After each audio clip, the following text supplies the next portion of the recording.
We like the awkward intro into the show. Welcome into TexAgs Live, presented by David Gardner's Jewelers here in the Rollo Insurance Studio, the brand new Rollo Insurance Studio. It is the Go Hour presented by the Warehouse at CC Creations. David Nuño, Olin Buchanan. It is Thursday, September the 5th, 2024. I'm right about that, right? Yeah. Good morning, OB. Good morning. How are you? I'm good. I know you are. I can see it. Yeah, I feel good today. Yeah? Yeah. Have you gotten to the point where, all right, McNeese. I think you were already at McNeese yesterday, right? You know, to me, I hate to disrespect any A&M opponent, but to me, McNeese is a glorified practice. Yep. It's just apparently we need more practice. Well, that's true. And it's just a different caliber of athlete, and a different program. And they're not good. And you look at what SEC teams did against programs of that ilk last week. Yep. You know, Arkansas scored 70 on Arkansas Pine Bluff. Ole Miss, put 76 up on Furman? So you're expected to go out and just dominate a program like this. If you don't score in the 50s, there's a problem. Breaking news. Okay. I was told that Clifton McDowell, the quarterback for McNeese, was not at practice on Tuesday. He was taken out of the game on Saturday against Southern. He did come back and finish the game and gave them the go-ahead touchdown. But it looks like he's a game-time decision to play this weekend. According to Matthew Travis on Twitter, quarterback Clifton McDowell is a game-time decision. From what I saw at practice this morning, Camden's Six Killer. Great rap name. Yeah. I wonder if he's related to the famous Sonny Six Killer. He might be. He's part of the Wu-Tang Clan, right? Actually, I don't know what tribe he was from. Quest. From what I saw, Sonny Six Killer was a extremely successful quarterback at the University of Washington back in the early 70s, and played for the Bengals and played a role in the original longest yard. Oh, okay. Well, he was taking the snaps with the ones. McDowell getting limited reps behind Alex Flores. Flores would apparently be the number 2 quarterback in this situation if McDowell is not ready to go. McDowell, he can run. He can run. He can run. And he's playing for his 6th collegiate team, I believe. That's a lot of teams. Either 5 or 6. He started his career at Louisiana Lafayette. I guess they just call it Louisiana. Ended up at Central Arkansas, and then somewhere else, and then he was at Montana. Yep. And was really good at Montana. And now he's at McNeese, and I'm forgetting somebody in between, a couple in between there. So he's well traveled. Have football will travel. So I interviewed Gary Goff, their head coach, yesterday. It'll run today. In that conversation, I asked about his quarterback room, and he talks about the quarterbacks. He did talk about Sean McDowell a little bit. So is it Sean McDowell? I got that wrong, right? Clifton McDowell. Sean McDowell, I know that name. Yeah. He was a coach, high school coach in Houston. That's how I know Sean McDowell. Clifton McDowell. But from Spring, Texas. From where? Spring, Texas. Okay, he's a Spring guy. Yeah. Okay. So it looks like a quarterback situation, TBD, but the 6th killer probably going to be the guy that goes for them. OB, I wanted to start off the show with a simple question. Who do you, people listening and watching, want to see get the ball more this weekend? I think the list is short, but there are some names out there, and let's kind of explore this conversation. I'd like to see everybody get the ball, right? It'd be nice to complete a pass to Noah down the field. That'd be awesome. I'd really enjoy it. But if you were to say, let's get this dude or these dudes the ball, who would they be? Terry Bussey. Yeah. I'd like to see that. Actually, quite frankly, like you said, Noah. Even though I kind of like what I saw out of Cyrus Allen. I do too.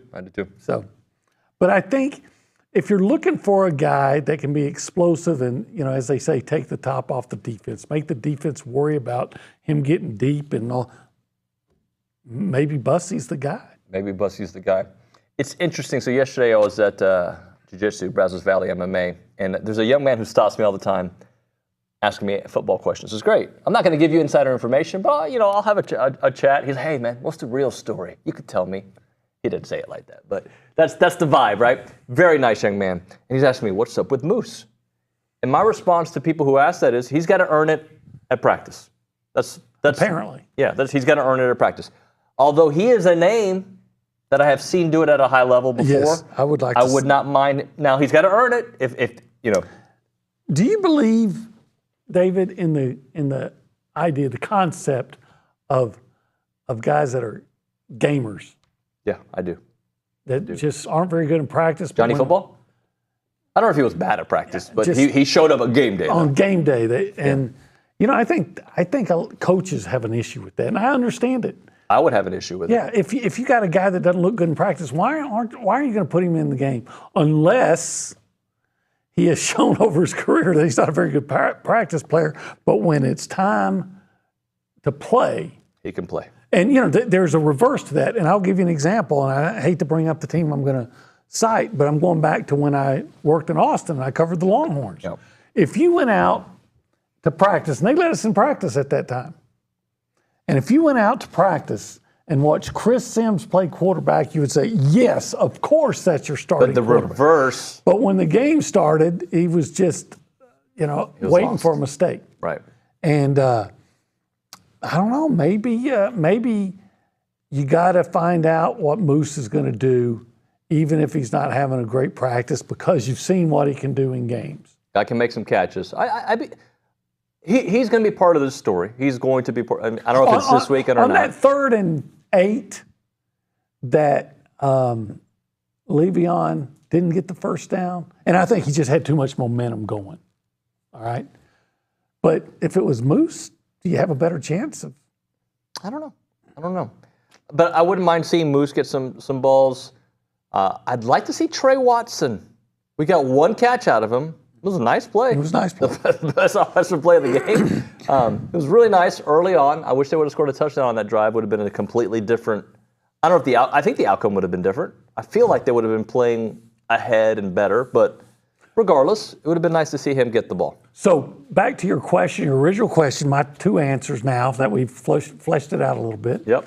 Is Terry Bussey and Moose. Terry Bussey because of the potential that we think we might see, and Moose because of the production that we have seen. Right.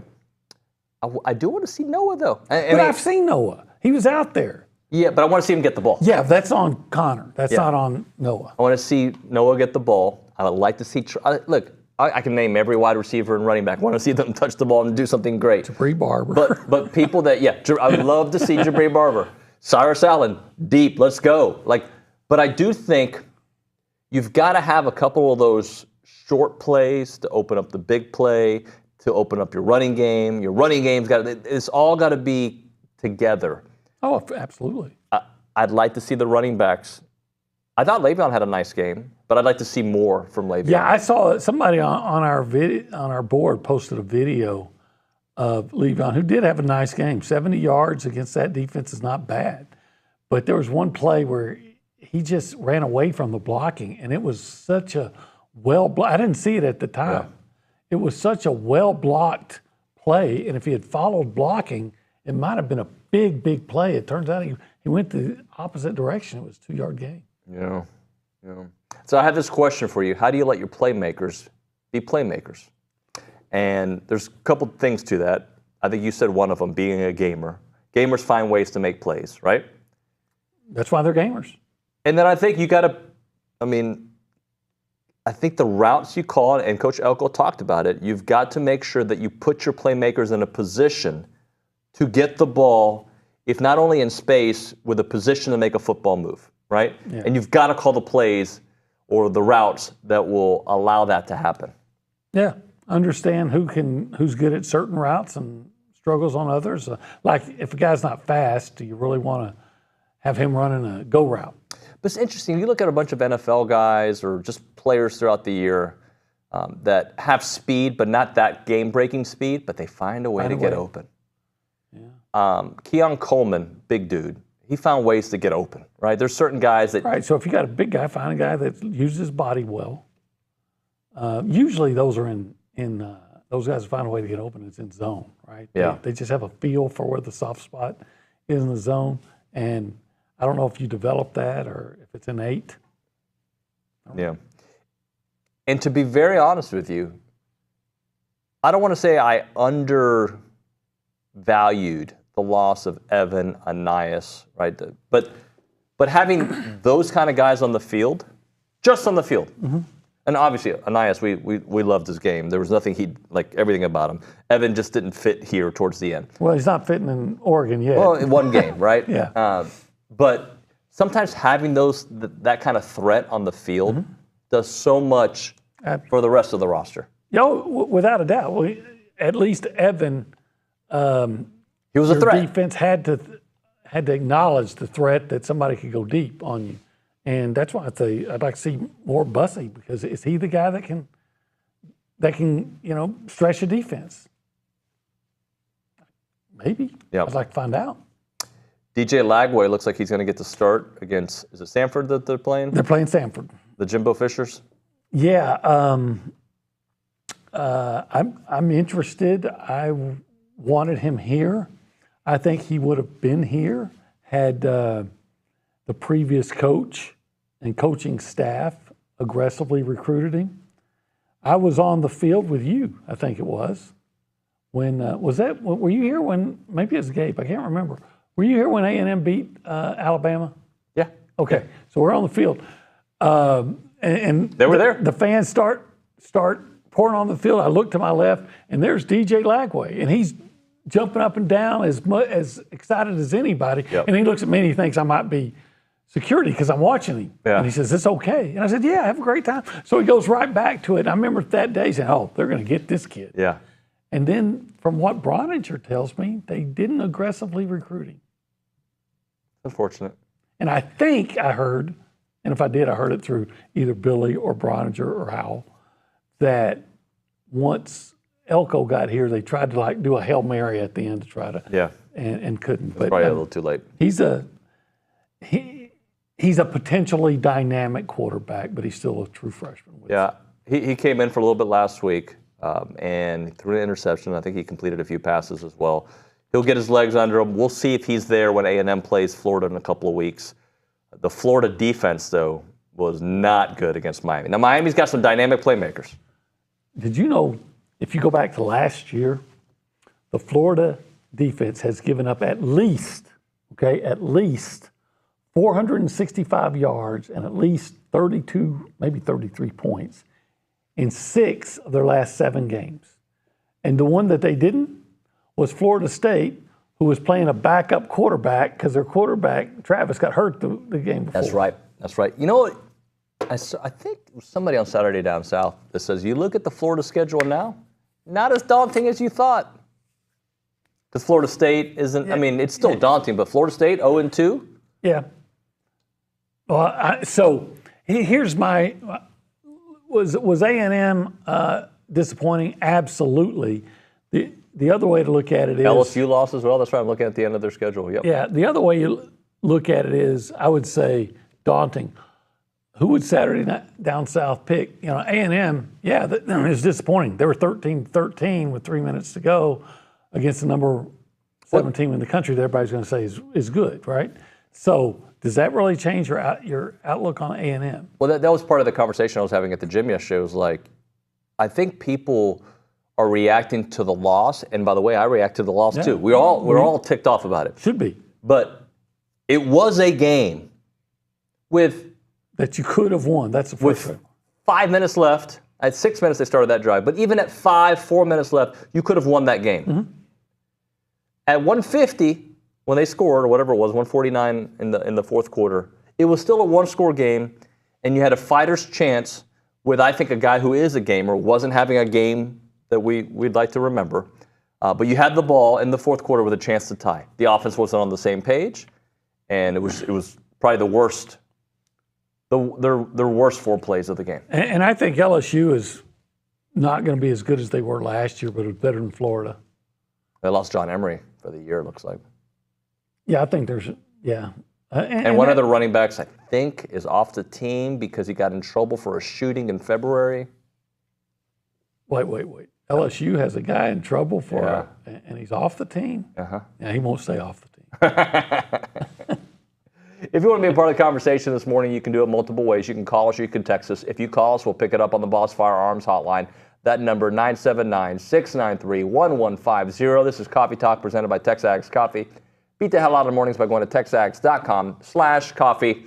Let's go around the room and let's say hi to the people. We go behind the glass and we say hi to Nick Savage. Nick, good morning, buddy. Howdy, good morning, y'all. What's up? Well, A&M's got McNeese, Florida's got Samford. I'm just thinking through it. Who do you think will benefit more from, kind of like a get-right game? Who do you think needs something like that more? I go back to what Olin, like this game to me, for both teams, I don't know enough about Samford to give you a real educated opinion. But I think Florida probably gets, to have DJ Lagway get some real reps against a team, I think helps him. I've seen Conner against pedestrian team. He'll be fine. Conner's going to be fine. I want to see Conner against Florida. That's where I want to see Conner. Yeah. I think the answer to Nick's question is definitely Florida needs it worse.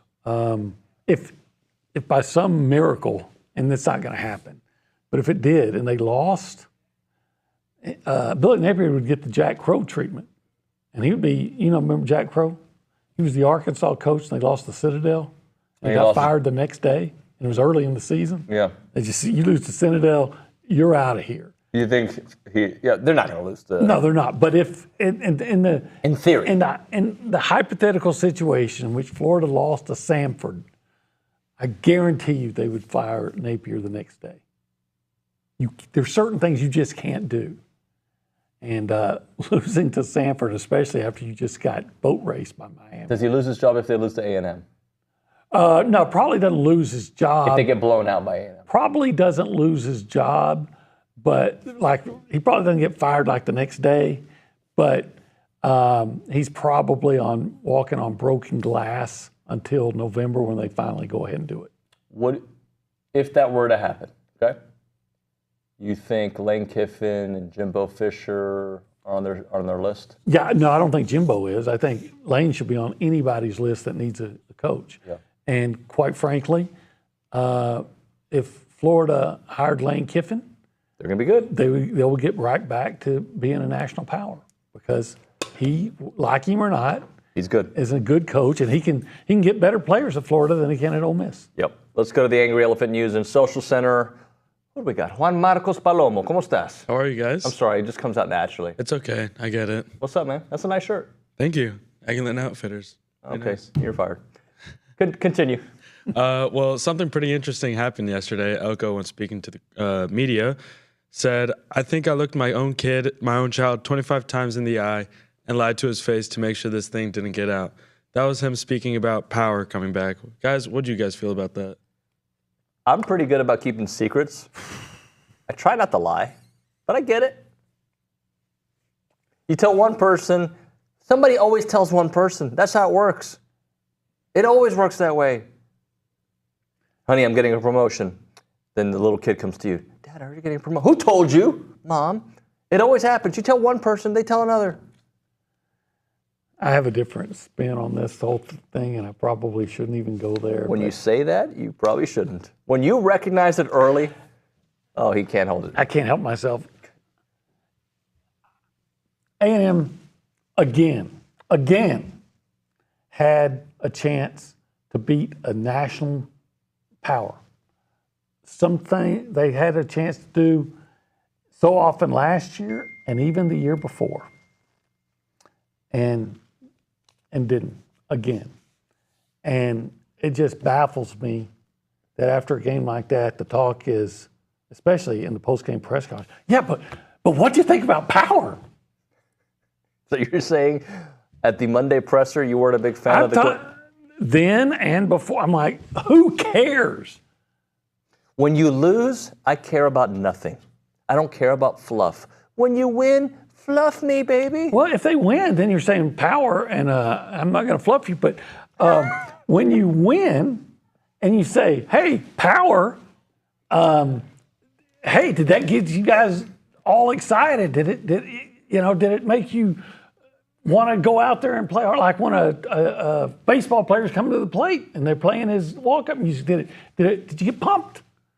But when you lose, who cares? It's kind of like when after... I enjoyed Power being back. It just doesn't matter right now because they lost. That's how I feel about it. That's what I that's loved exactly it. I was like, what I'm- yay, now win. But I want it. I'm glad it's back. I'm Team Kanye. Sorry. Okay, I don't fine. want him to talk. Fine, the kids like it, great, but He's old. He's not the same, but I miss the old Kanye. well, I feel like I want to go on a Herman Edwards rant, right? You play to win the game, not to go out there and hear power. No, I want to hear power. It gets me pumped. All right. You play to win the game. You know, what if George Strait and Kanye did a duet? It would probably be a huge hit. It would be a banger. Yeah, like Willie Nelson and Julio Iglesias. Yes, to all the girls I've loved before. Traveled in and out. The Doors. The Doors. There you go. Yeah. Huh. Jim Morrison. Big fan. Jim Morrison, yeah. Great movie, by the way. I'm shocked that you actually know See, that. I drop bam and bam. I go Willie Nelson and Julio, and not because of Julio. And that's what you're thinking. Like, you know, because of Julio. All right, let's hit a break. We will come back. What are we talking? We're doing a little Heisman talk, all right? Okay, I'm ready for I that. saw one of your people. I saw you, Slick. I saw what you wrote about. We'll talk about it. All right, I want people to sign up and get $50 instantly when you play $5. You don't even need to win to receive the $50 bonus, and that is through our good friends at Prize Picks. Go to prizepicks.com/TexAgs. Put in the code TexAgs. Receive a guaranteed $50 once you play those $5. And here's an automatic win for you. Caleb Williams passing yards gets you one win on Prize Picks every week in September. That's right. Only 1 yard gets you an automatic win every football weekend in September. So that's 4 weeks of free W's. Don't miss the deal on Prize Picks because it's going to be awesome. But you need to do it in September because it will go away. I'm playing. I won last week. I went through my list. Matthew Dawson was like, you did pretty good, man. I think I missed one of my hits. Well, let's see if I can continue that. But I made some money. You can make some money. Prize Picks is the largest independently owned daily fantasy sports platform in North America with the easiest, most exciting way to play DFS. It's just you against the numbers. Instead of battling thousands of other players, including the pros and the sharks, you pick more than or less than on a list of 2 to 6 players' stat projections and watch the winnings roll in. It is Prize Picks. PrizePicks.com/TexAgs. Use the code TexAgs and receive that guaranteed $50 once you play $5 lineups. It's Prize Picks.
Silence on TexAgs Live, presented by David Gardner's Jewelers Rollo Insurance Studio. I always know when I say something, it's a Go Hour presented by the Warehouse at CC Creation. When I say something I probably shouldn't, not because I meant it the way people take it. Yeah. You know?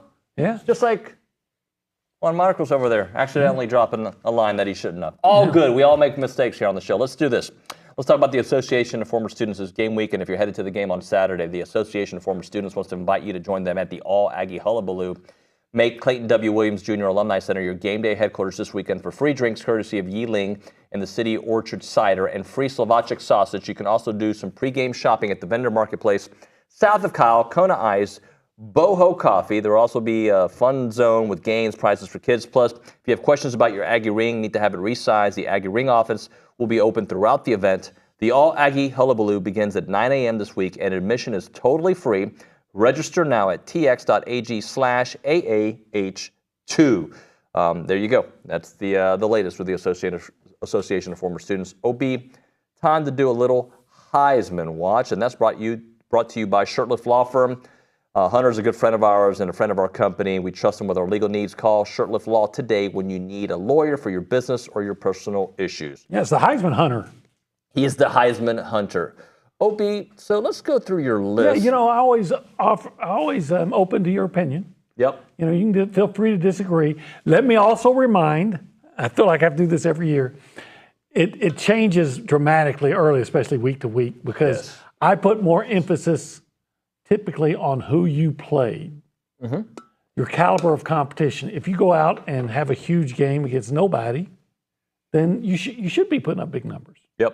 Yep, absolutely. For instance, had Conner Weigman thrown for 300 yards on Notre Dame, I probably would have hit on here. But if he throws for 500 yards against McNeese, he's not. Right. Okay. It's the total body of work. Number 5 is a guy that I think could be higher on the list, or he may end up being higher on the list is a better way of saying it. Who's number 5? Well, I kept Jackson Dart on because he was my number 1. He was my preseason favorite, and he did what he's supposed to do against Furman, 22 of 27 for 418 yards, 5 touchdowns. So, you know, but had I found somebody else that had a significantly better game than the guys I've met, or had a great game against significantly better competition, I might have put them on ahead of him. This next one, I like seeing it on there. I don't know if he'll, I'm going to tell you, I don't think he'll end up in your top 5 He may be off 3 weeks. Next week. But I like seeing him here for 1 week. For 1 week, Diego Pavia, a Vanderbilt quarterback. He's a transfer from New Mexico State, who led the New Mexico State Aggies to a win over Auburn last year. That's right. He passed for 190 yards and 2 touchdowns and rushed for 104 yards, including a game-winning touchdown in the Commodores. Let me say this again. The Commodores' 34-27 upset win over Virginia Tech. They won it in overtime. Yeah, that's. I'm happy to see him on the list. I was told when he got to Vanderbilt, watch out, this guy's a big playmaker, and he made some huge plays against a team that was high expectations for Val Tech. Absolutely, they had a good year last year and had a lot of guys. I think 21 starters back, and they were getting hype. Virginia Tech was getting a lot of preseason hype, but you just don't walk into Nashville. No, there's at least 37 fans there. At least. Moving on to number 3. Carson Beck, the Georgia quarterback. The stats weren't outstanding, but he did lead Georgia over Clemson, a pretty good defense last year, and probably a pretty good defense this year. Really good numbers against that defense, right? Yeah, 23 of 33, 278 yards, 2 touchdowns. I don't know what Clemson's going to be like this year, but last year they were 8th in the country in pass defense. One game isn't going to define a season, but I was very high on Cam Ward entering the year. Yeah. Kind of like Hendon Hooker a couple years back. We'll see. Proved right. And I was proved right. We'll see if I'm proved right with him in Miami. Cam Ward, a lot of people don't know he's a Texas kid that supposedly wanted to come here, and the previous coaching staff didn't recruit him. Anyway, he shined against an opponent. We can argue how good Florida is, but this is an SEC team, and he went out and had a great game, 26 of 35, 385 yards, 3 touchdowns. I take that against anybody, bro. Yeah. Anybody. But especially against the Florida. If I got that number minus 100 yards from Conner, okay? Yeah. Let's say he throws for 285 and 3 touchdowns. I'm happy. Yeah, Estoy absolutely. contento. But again, you throw in the what should be the caliber of competition. Right. I don't know. Florida may be terrible on defense, but you know what? They're better than they're still better than a lot of teams that other Heisman hopefuls played last week. Our next guy made you a believer. We may have laughed about his name early on, even though we thought it was a great name, brilliant name. But now you're on team. Miller Moss. Yes, Miller Moss, the USC quarterback. He could be an FBI agent. He could be a football player. This guy can do it all. Yeah, he's, you know what? He's just Miller Moss, you know. Miller Moss. Don't ever forget the game. Yes, you need Moss. There was a lot of that. The boss Moss. That LSU defense is supposed to be better. It may not be, but and that's a good offense. But he completed 5 of 6 passes for 49 yards in a game-winning drive in the final minute of a 27-20 victory. Overall, 27 of 36 for 378 yards and a touchdown. You know, you can say that LSU has a bad defense, but LSU only allowed more passing yards than Miller Moss had in just 2 games last season. So Miller Moss is the boss. The boss Moss, no doubt. Obi, I know we're going to hit a break here. Stephen McGee is going to join us. I know that you don't like to celebrate the song Power after a loss. Hold on. Oh, okay. No, go ahead. You don't want to celebrate the song after a loss, right? You want to move on, right? Like, let's talk football. Let's talk football. But after your press conference, let's say you had leftovers from 1775. Would you talk about that? Yeah, I probably would, unless there are other people that want some, and then I might keep it. Yeah, keep it on the quiet down, so I can have it all to myself. Yeah, I know. Like, we don't want to be selfish, except when it comes to 1775. And they were, by the way, they gave game day some food. I saw it. It looked awesome. I was a little jealous. I was a lot jealous. I thought we were the apple of their eye. I was looking at all that sausage and brisket and turkey. I said, man, I want that. And then Desmond Howard is just digging into a big pan full of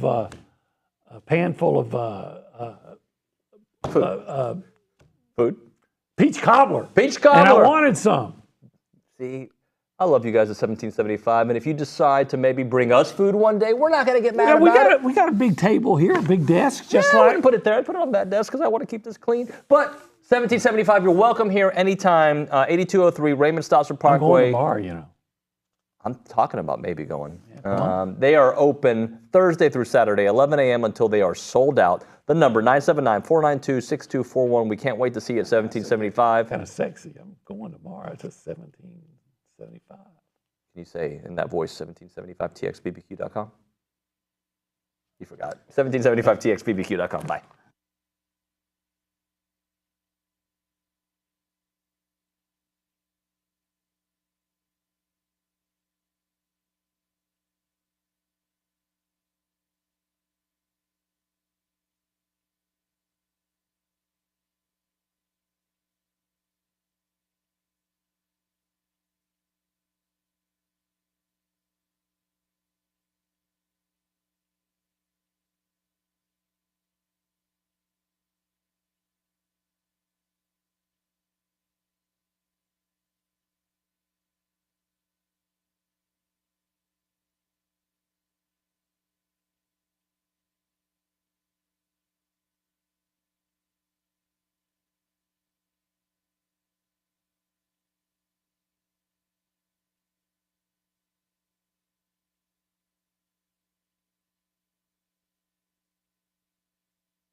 TexAgs Live, presented by David Gardner's Jewelers in the Rollo Insurance Studio. The Go Hour, presented by The Warehouse at CC Creations, RQB1, Paragon Financial. Stephen McGee is with us here this morning. And Stephen, I know that you and Billy talked a lot about it, but I want to get your perspective on how do you fix happy feet? How do you, is that a thing that will follow you, or is it something you can fix? It's fixable. I think that the thing I've always said about a quarterback's feet is you can look at a quarterback's feet and know if he is comfortable in the game. I think that a lot of times the feet are symptomatic of what's going on in the head, right? That the picture isn't clear.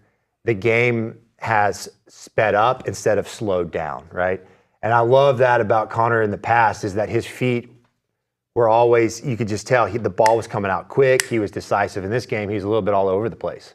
And is it fixable? Yes, but I think you got to fix your head, right, to make sure the game is slowed down, that you're seeing the picture, that you're processing everything on time and on schedule. And so, look, for me, if I'm Conner's coach this week, I'm just saying, hey, whoever that guy was last week, that's just some dude that stole your jersey. I'm throwing that one in the trash bin. That game to me never happened. We're just moving on. We got to there's not a lot that you really take from that, and you're like, hey, we can build on this from his play. Were you ever tap dancing in the pocket? Oh, 100%. Yeah. I would tap dance and get out of there. Well, not in a good way. That's you know that, right? I'm not. Yeah, that's happy not the goal. feet, tap dancing, getting out of there. But maybe you should run more if you're not sure about the pocket. Isn't that what it is? You're not sure that you're comfortable because. Well, Coach Fran used to teach us if number one's not there, tuck the ball to the minus A gap. Right? So number one, minus A gap. And so, yeah. But to Conner's credit, would you agree that there was times, I think some things he did really well where he used his feet to get some first downs. Yes, he did. And those type of plays can have a huge impact on the game. It was just, to me, the inaccuracy, right, the lack of decisiveness, those are the type of things that he's been so good at for the first 9 games. That in this game, he was just off. That second throw of the game, it kind of started, and then the swing pass to DJ. Maybe you already answered it to at least to a degree, but what causes happy feet?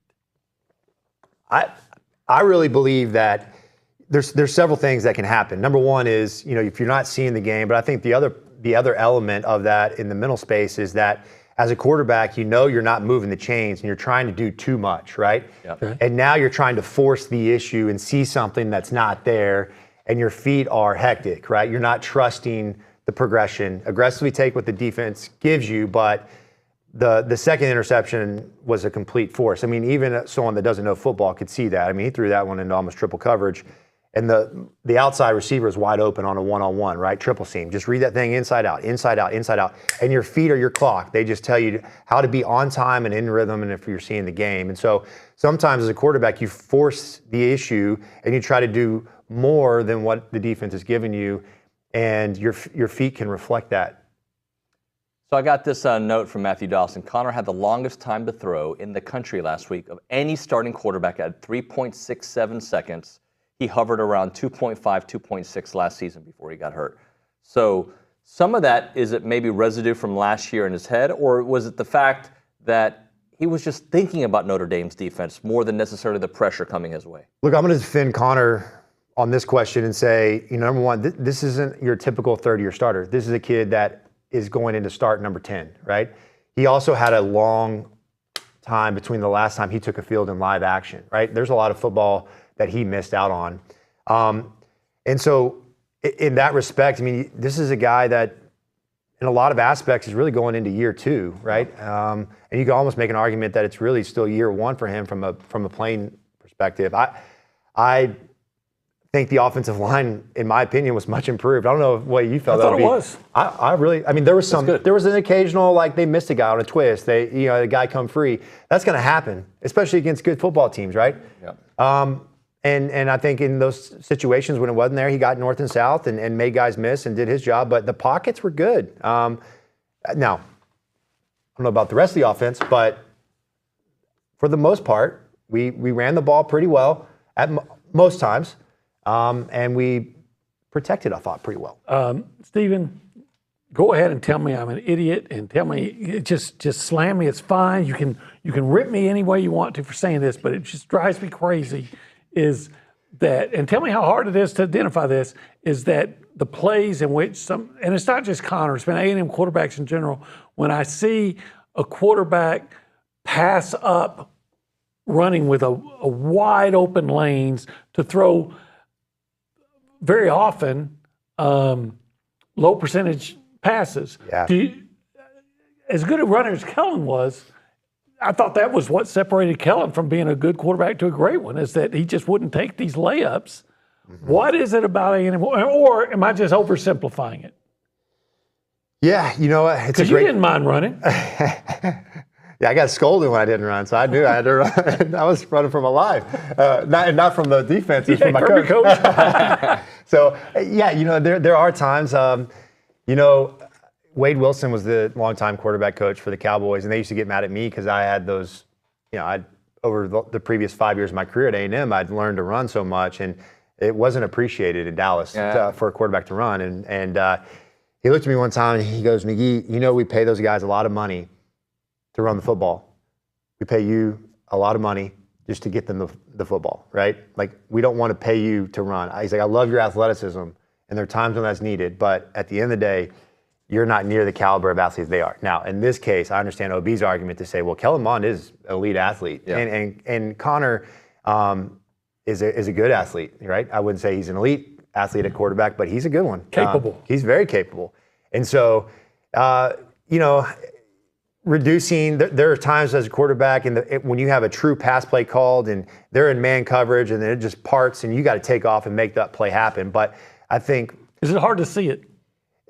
In man, I think it's much easier, especially 22 man, right? Because there's nobody left in the box. But it's, you know, these quarterback coaches and OCs, they know that when you lose your quarterback, it's hard to win football games, and they want to do everything they can to protect that position from taking more hits than they need.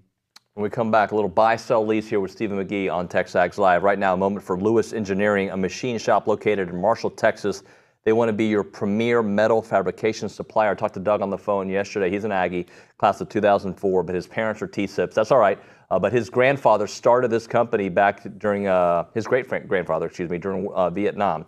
So awesome guy, class of 04, as I mentioned, fourth generation to own and operate Lewis Engineering. And a few of their services include CNC machining, stamping, assembly, welding, plating, painting, and salt spray testing. They specialize in high volume production as well as to close to tolerance projects. They invite you to outsource machining to their company that has many Fortune 500 companies that have trusted them over the last 63 years. Feel free to contact Doug Lewis for a free quotation, a free quote, 903-938-6754, or visit them online at lewisengineering.com. That is lewisengineeringco.com, lewisengineeringco.com.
And we are back on TexAgs Live, presented by David Gardner's Jewelers in the Rollo Insurance Studio. It is the Go Hour coming to a close. This is the final segment of that. Still a little buy-sell lease with OB and with Stephen McGee. Here are your three options, guys. Opening with a tough opponent like Notre Dame in week 1, okay? Or like Texas is doing, playing Michigan in week 2. Or playing middle-tier teams up until conference play. Like the Big Ten usually does. Correct. So is that buy and sell? Are we leasing? Which one would you lease? Which would you buy and sell? Okay. Do you like the way A&M started, like taking on a top-tier team week 1? It is cool for the spectator, but yes. So the fact that game day's here and all that stuff is really cool because if you have a tough week 1, there's a good chance that it's going to be the focus matchup. But in retrospect, my answer is I'm selling a tough week 1 matchup. Especially with a new coach. With a new coach, which I know you can't. Logistically, you can't figure that out. But I'm going to sell that. I like the cupcakes early. I want to figure out who my team is, and I want the tough stuff down the road. I've been a big proponent of that. I think the SEC schedule is tough enough. You don't need to add big ones. I don't think you need to add big ones in the other 4. I think it's great for ticket sales. I think it's great for all that stuff. But for winning, having a team that has a chance for a playoff run, I don't think you want those, in my opinion. Well, first of all, I do want one marquee non-conference game a year. If it was up to me, you would play somebody of McNeese's ilk. But here's who you'd play in the first game every year. You'd play somebody in the A&M system. Okay. So they can fund their programs, and it gives you an opportunity to work on some things in live action. Yeah, it's a glorified practice, but at least it's somebody else you're blocking. Then game 2 is a marquee opponent. And then what was the third option for me to? Middle tier teams instead the whole way. So like Colorado in 21. Okay, so I am selling the idea of middle tier teams all the time. I think, you know what? I used to love the R.C. Slocum approach. Anybody, anytime, anywhere. I like that. Yeah, I love that. I totally agree with you. I just, from where A&M is today, a team that's been on the outside looking in, but in a couple years had a chance to make that playoff. I think having those extra 4 games from an injuries perspective, and then of course you look back at, Clemson, Notre Dame, some early games that we've had in years past that are tough matchups that we've come close on. Like, I think we could sit here and say we should have won those games, but at the end of the day, we didn't. Does it change the trajectory of the rest of the season now? We'll find out. Okay, and then here's something we open up the show with. Who's somebody you want to see get the ball? Moss. Le'Veon, I mean, I don't know what you guys thought, but I can't wait for. I thought he ran tough. They're lining him up in the slot. I mean, you saw him motion him out of the backfield, and now they're trying to isolate the linebacker. They said, you know what, we can't get our receivers open on the back end. We're now going to take Moss out of the backfield and line him up on a linebacker to see if we can get him open on 10-yard out routes, choice routes, et cetera. So if you have a guy that can really catch the ball out of the backfield, and run routes, that's a threat. I mean, that's going to be a threat every week. I don't care how good the defense is. There's not a linebacker in the country that should be able to cover, a running back like Le'Veon Moss out of the backfield. So I came away encouraged by that. Any receivers you want to see? Well, I would love to see more of Terry Bussey, more of Noah. Jabri, I've heard a lot about him. I've never seen him. That'd be great. Noah Thomas is a guy that flashed in the spring. I thought he made some great plays. Big, tall guy. But they got to be physical. These guys got to, they got to want it. And, Moose Muhammad, like, he seemed to have disappeared, and I'd love to see more of him. He's had the ability to make explosive plays. I know that they're trying to get, consistency out of him, it seems like. And then Ja'Day Walker made some competitive catches. They were just all 3-yard catches. And he got some yards after the catch. It was just all short stuff. So it's not that we have no talent at the receiver position. I think it's just a matter of, they played a better back end last week. We got about 30 seconds. Do you still have faith Connor's going to get it figured out? I do. I mean, look, you play quarterback long enough. Every quarterback, Tom Brady down, has had a game like that, and welcome to the show. Right? I mean, I went through those. I lost to Arkansas State as a starter. There's no loss worse than that for an Aggie quarterback. So it's the worst week of his life. But every quarterback goes through these moments, and you got to show up every day, the same guy. ready to go. And this is a big week for him. I know we're playing McNeese State, but he needs to have a good performance. Thank you, Stephen. Yep. Well, you're staying around. We'll come back with Ryan Swope and Stephen McGee. Thank you, Obi.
Welcome back into TexAgs Live, presented by David Gardner's Jewelers, Rollo Insurance Studio. We've got Ryan Swope here with us and Stephen McGee. Swopey, what's up, buddy? What's up, man? Had a good time hanging out Saturday. Oh man, the kids enjoyed that, man. That was cool. Game day, they were feeling it. Yeah, and my daughter was with them, and it was cool. We were in parental mode with a lot of people, but it was a cool environment to go to game day. It was. Got to see Vaughn too. Vaughn was cool. Yeah, Oh, you yeah. guys took us some pictures. It was Dude's nice. a beast, man. Oh my. He's a giant. He is huge. I feel like he's like put on about 20 pounds. He looks about probably faster than he was. I mean, the guy's an animal. He couldn't be nicer too. And he's so nice. Yeah, he was- the greatest Aggie of all time, man. So, I agree. He loves this place. Game day was fun. The game night, not so well. There were parts that I enjoyed, but so just your thoughts. I want both of you guys to kind of tell me, like, take me through like what that felt like watching that game unfold. Oh, man. And we're trying to look ahead at McNeese, but I, for a moment, I think we need to talk about, like, Yeah. I mean, the overall it was a fun environment. Always, this place is a great environment, and that's all great. But at the end of the day, like, I want to win, man. And there's no reason why we can't win on here. I think I heard a stat we're like 1 of 12 on game day wins. oh my gosh. Or something crazy. Did you hear that stat? Yeah, I did. That's wild. Did you have a game day? Did y'all ever have one? Surely you did. Man, I can't even remember.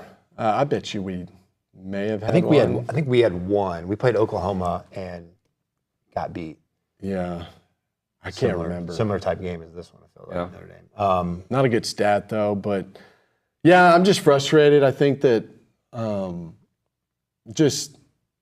I think that we just didn't execute offensively. I was excited about some things we were doing on defense, our secondary, guys making plays. I think we need to tackle better. Yep. But That's fixable, though, right? That stuff's fixable. This is a young team, and we can fix that, and we can build on that. Just really, I thought the offensive line did a pretty good job of protecting Conner, but just executing the throw and just having some separation of receivers. We just got to put it together, and we got to be better. So I want to ask you both how much grace we got to give a first-year head coach at A&M, right? Mm-hmm. Because I think, and I've said this all week, and I want to see if you agree with me, part of the frustration is offensively it felt like we were watching the last few years, right? It was like, oh, can't even get a freaking first down. And I had hoped, and I had told the audience, like, this offense is going to be better. And I still think it's going to be better. You got to pay a little bit of credit to Notre Dame, more than a little bit. Yeah, and I'll go on the record and say this because I heard somebody call in on, I think it was somebody's show earlier this week, and they were already bashing Coach Elko. And I was like, oh my God. They were like, why did we hire this guy? La la la. And I'm just sitting there, and I turned the radio off. I was like, this is stupid. Right. I love Coach Elko. I love what he is doing with this football program. And I know that guy knows what he's doing, and he knows football.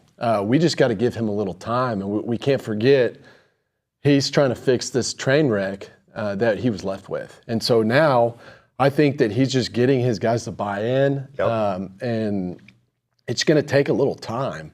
But I love all the hires. I love Colin. I love the staff, and I'm excited about Elko and what he's doing. I just think we need to give him a little grace and a little time. No doubt, man. Elko's the guy. Like I couldn't feel better about the hire, irrespective of the outcome of that game. I mean, the fact that we were in that game as poorly as we did on offense, I think that speaks volumes to the job that Elko is doing. I mean, think about a Jimbo Fisher-led team. You play like that on offense, there's no way we're in that football game for 4 quarters, right? I mean, the way our defense played, you could tell the difference that he's already had on this place. And look, if you're an Aggie, you got to be fired up about Mike Elko. If there's one thing you're excited about, it's Mike Elko. Like this guy, absolutely. This guy loves football. He brings the accountability that we didn't have in the past. He's organized. He runs the program from the top down, and he is smart, and he loves football. He's football. Like, that's what I want. I don't want a guy that's not about the hype. He's about the substance. And holding these guys in the world of NIL and transfer portal and all that stuff, I think he's done a phenomenal job. Yeah, the outcome of the game, we didn't hire a guy to get second place. I totally agree with you. Like, he's got to win. I can guarantee practice. He's in there. He's getting after this week. I've already heard. I know that. I heard he is. Yeah, you got to respect that about Elko. The bar's higher around here. We got to find ways to win these football games. This place here, everything that they're doing from NIL perspective, from facility perspective, there's nothing about any of that says that Texas A&M is here to support a second-rate program, right? Yeah. No, I'm with you, man. Yeah. So we talked a lot about quarterback play. I want to focus now for a moment on wide receiver play. What did you see? Because there's been a lot made of separation. Yeah, I mean, I thought that, we can be better, no doubt. The receivers, there was some guys, I thought they were just lackadaisical. But I can't point fingers at this receiver crew because you got to remember there was separation.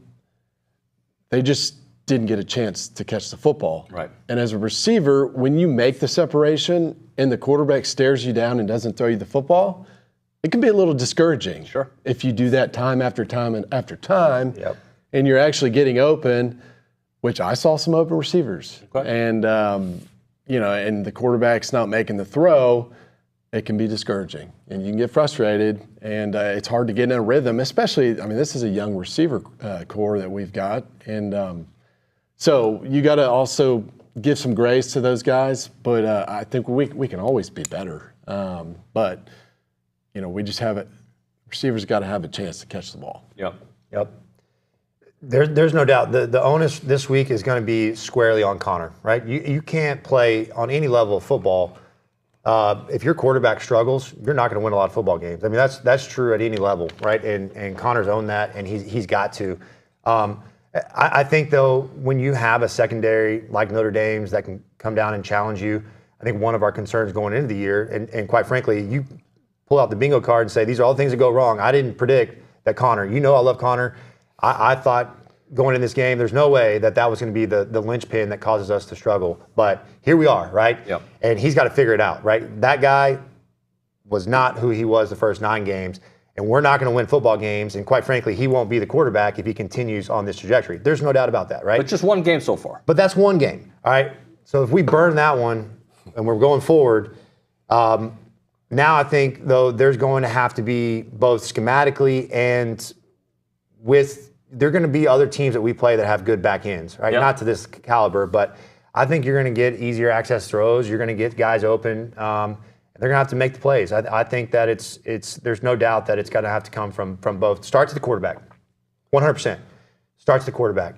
But the question marks around this offense have been the offensive line, the wide receivers going into the year, and right now you're coming out of this week, and I think now you're talking about the quarterback, number one, and number two, you're looking at the receivers, and the offensive line kind of showed you some stuff, right? Yeah. I was excited about what they were doing. Yeah. But, man, I agree with what you said. We just got to win. It was man coverage all night. We got to win, and we got to make the throw. We got to be more efficient.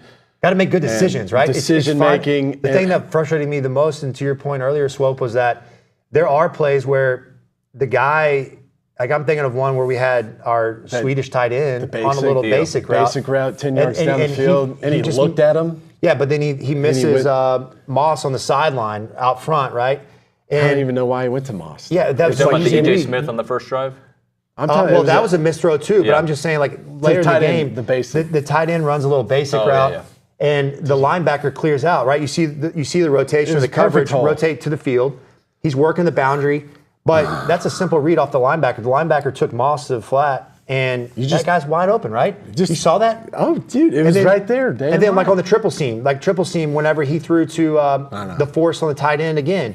That one, to me, that ball should have been out wide to the Z. He was open. You saw him separate. Now it's going to be it's a right here throw. But welcome to the big leagues. That's what you get paid. That's what you get paid the big bucks to do. So I think that there was something going on in his head to where he just wasn't seeing and processing that. But to Swope's point, the throws were there. Like there was times they weren't always wide open, right? But there was opportunities to move the chains. Well, something that Coach Elko said, when you talk about separation, it's not just on the wide receivers. Some of it's the routes that we're calling. It's making sure that we get the right routes against the right leverages. So some of it, like, there's multiple things happening. It's not just Conner missing the throws. It's not just the receivers not getting open. It's also making sure you put your receivers in a position that Conner can feel comfortable delivering the ball. For sure. I think that there's multiple occasions where I saw, instead of, you got a basic route and the receiver cuts down his basic at 8 yards and cuts across the middle, and Conner's on a 3 or 5 step drop, and they're just not synchronized. So they're off. And so now Conner's, running for his life, and he doesn't feel comfortable, and his feet are getting happy, and he's having to go to his next progression. And then that just creates a lot of, I just think that continuity is so important with a quarterback and receiver, that they've got to trust each other, and they got to believe in each other, and that's something that they can fix with practice and reps and stuff like that. So we just got to continue to do that in practice. I think that these guys have got to take time. Preparation is huge. As a receiver, as a quarterback, your preparation every single week. These guys should be, after practice, spending 30 minutes a day extra with their quarterback, making sure that they get this stuff figured out. I don't know if you guys saw his press conference on Monday, but there was almost a cockiness in his response. And not in a, cocky's not the right word. Like, I felt, I got this. That's what I felt from him, from my quarterback. I see my mistakes. I got this. I didn't see a quarterback that looked scared. I didn't see a quarterback. Not only did he speak to the media, and I expect my quarterback to speak to the media after a rough game. I expect that. But I saw a guy's like, I'm going to work this out. I've talked to my team. I'm good. And I'm happy with that kind of response. You got to. You got to own it. You got to look the guys in the eyes and say, it's on me. And you got to show up every day as the same guy. You can't show up Monday morning walking wounded, right? Because the guys they see that, and they're gonna react to the way that you're preparing. If you're out there, sulking around and woe is me and didn't play good, and guys don't respect that, man. They're gonna they respect the guy that shows up the exact same way he did week 1 of training camp, right? Like, let's go. Yep. It's time to work. It's time to grind. Show them with your play. Don't the word part of it's done now, right? You own what you own. Now you got to show up and you got to back it up. You got to back it up. You think so? I hope so, but it's hard. Like, you got it. And I like how he came out and he was very confident. I thought he said all the right things.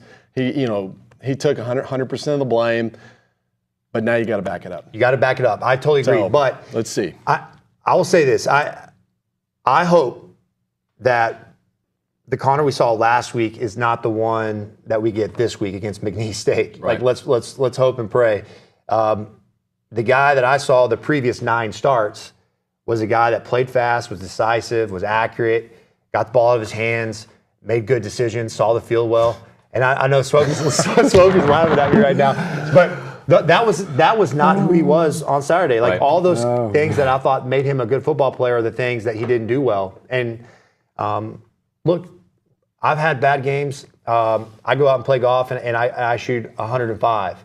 But that doesn't keep me from getting back out there and accepting some bets from Swope and Hammer. I saw this guy. We were down one time.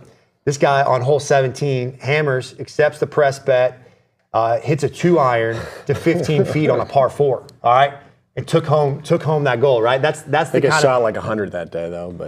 But you know what? Hey. It's not about the 100.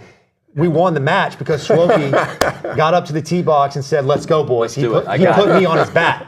All right, and I encouraged him. That's all I did. Man. So I respect that. That's what I want out of my quarterback. I kind of thought we were going to get that on that final drive, on that final real drive. I did too. Hey, that was that was a bad drive. That was. But that was a good Notre Dame defense. I think they are good. This is the same defense last year that caused Caleb Williams. Yep. That is a 3 good interceptions. Defense, man. Marvin Harrison had 3 catches. That is a good defense. They're good. My hat's off to them. Now, they're not that good. No. They're not 100 yards passing good. So I've gotten to a point where I'm not going to overrate teams we play after week 1 or 2, or underrate us after week 1 or 2, because last year when we played Miami, I was like, well, that team, they're really good. And they go 7-5. Dude, that safety was good, though, right? That safety for Miami was so good. Whatever happened to that guy? I don't know, Is he man. in the league? That dude's a beast. Remind me of Ed Reed. He was big and fast, Huge. downhill they player. Had 2 guys that were... Yeah, I'm like you. Like, never overreact. Yeah. It's a long year with I the big playoff. overreacted initially, right? Like, I was Well, we're emotional. Moody. Like, we're mad. We're mad. We deserve to be mad. Like, we just felt like we're better than that. But one thing I'll say about Conner is what I want to see. His body language. Is just, it's not there. Mm-hmm. I want him to go out there and carry himself like a winner. Not only himself, but I want him to be in his receivers' faces. I want him to be mad, man. Yeah. Pissed off. I want him to go, take grip of this football team and take over the game. So how much failure to me is the greatest lesson, right? For me, when I've made big mistakes is where I do my most growing. This guy, he hasn't had it easy, but he's been really good on the field. His numbers have looked good. And I'm curious how adversity will change him, because he was anointed the son, right? Like, he came in and in the South Carolina game, and he was awesome at the end of that game. And then he almost beats Ole Miss. The problem is almost beating teams and not beating teams. We've got to get through that. Not good enough. But now that he goes through adversity, we're about to find out who the real Conner is. We are. And Swope's point is very well taken. As good as he's been on the field, if you're from the outside looking in, I'm not in the huddle with him. I can't feel his presence. But what I will say is the question marks, no matter if you're an NFL scout, if you're, us sitting up here commentating, I think that the biggest thing for him is how much can you elevate the guys around you? How much do they respect you? How much can they feel your presence, your fire? Those things, you have to have from your quarterback. And it can be very different, right? Like Ryan Tannehill, Gerard Johnson, and myself, we were all very different personalities. But I would say each one of those guys would take onus of whether it was an offseason workout or in the huddle when your team needed you. Like they owned the moment. Like their team knew that they could rely on them. And so I think Connor's got to prove that he is that leader. Yeah. No, I'm with you. I mean, I'll never forget, like, Johnny Manziel. I was Ole Miss game and just talking about leadership, but just he was a gamer. And when, the lights turned on, the guy, he didn't necessarily lead off the field well, but when it was, time to play. He led. Yeah. And he let his playing do a lot of the talking as well. But Ole Miss game, I had a bad game, a drop, a fumble, and that sucker came over and grabbed me by the helmet. I was pissed, And he said, we're going to win this freaking game. And grab my face mask. You needed that too, didn't you? Yeah, he said, put your helmet on, let's go win this game. And it ended up, winning, catching a touchdown pass, in the left-hand corner to win the football game. That's the kind of guy that we need. Yep. A rah-rah guy that's not scared to get in your face and take control of the football game. Let's close out with this. What do we need to see this week? Because I don't think there's anything we can see from A&M this week that'll make us feel better. But at least maybe you kind of breathe a little bit better. Like, what can you see from Conner, from the receivers, from the team overall that'll make you be like, look, I want to see him do it against Florida, but all right, we're trending in the right direction. I was encouraged by what we saw on the defensive side of the ball. I love Will Lee at corner. I loved how they were disciplined in their tackling. I think you're seeing our defense flow this year, right? So they're spilling all these run plays instead of boxing them in and trying to contain everything, keep it inside. I think you're seeing them spill it, right? They wrong shoulder, and the defense has to flow over the top and trying to get the offense to run sideways, right? And I was encouraged. Now that we had a couple gaps, like I think they had majority of their yards on 2 runs. 2 runs that were. And they got us on the gap play, right? When you're trying to spill, it's easy to get wrong. Anyway, point to say, I was encouraged on the back end. I thought they competed. Will Lee made some nice plays, and even like Desrick, some of those guys getting Kendall Brooks back this week, I think is huge. I'm not as concerned on that side of the football right now. I think this week on the offense side of the ball, you want to see a clean football game. You want to see guys operate efficiently, especially for Conner. Like, do you see the field? Do you get the ball out in your hands? Are you seeing it? And then just being accurate, right? Like, what is the hallmark for great quarterbacks? Accuracy. I don't care which one you look at. They were all accurate, whether they had a cannon or not. Drew Brees, Tom Brady. He's got to be accurate. Explosive plays. Yep, there you go. Explosive plays. Yep. Yeah, man, it's simple as that. I want to stretch the field. I want these receivers to show how good they are. I know that we've got some weapons. Take some shots. Hopefully we run the ball efficiently, but let's take some shots and open up the field. Would you like to see a game where Marcel and Jalen come in the third quarter because you're up 30-3, whatever it is? Yeah.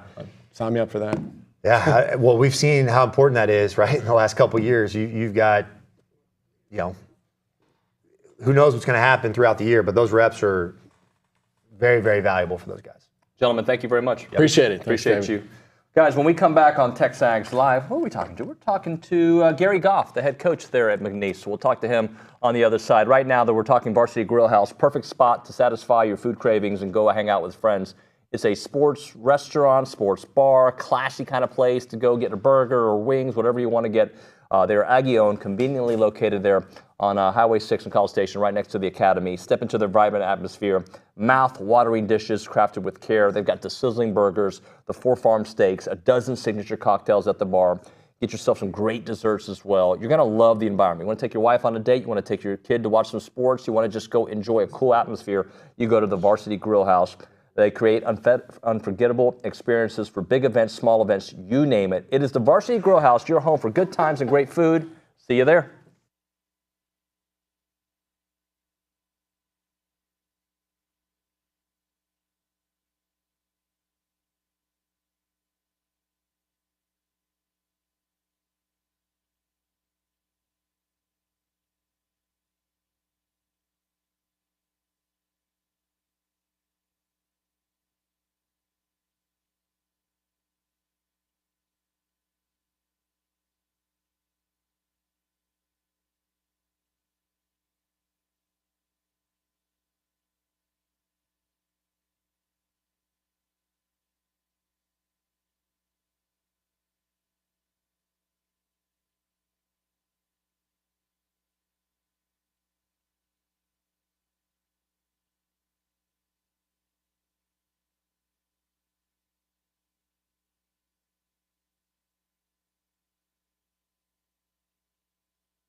All right, we are back here on TexAgs Live, presented by David Gardner's Jewelers Rollo Insurance Studio. So we're going to listen to an interview I did with Gary Goff, the head coach at McNeese. I did it yesterday, where he does talk about his quarterback room, but I want to remind folks that the news from Matthew Travis, who covers them for KPLC, there says that Clifton McDowell is a game-time decision for McNeese.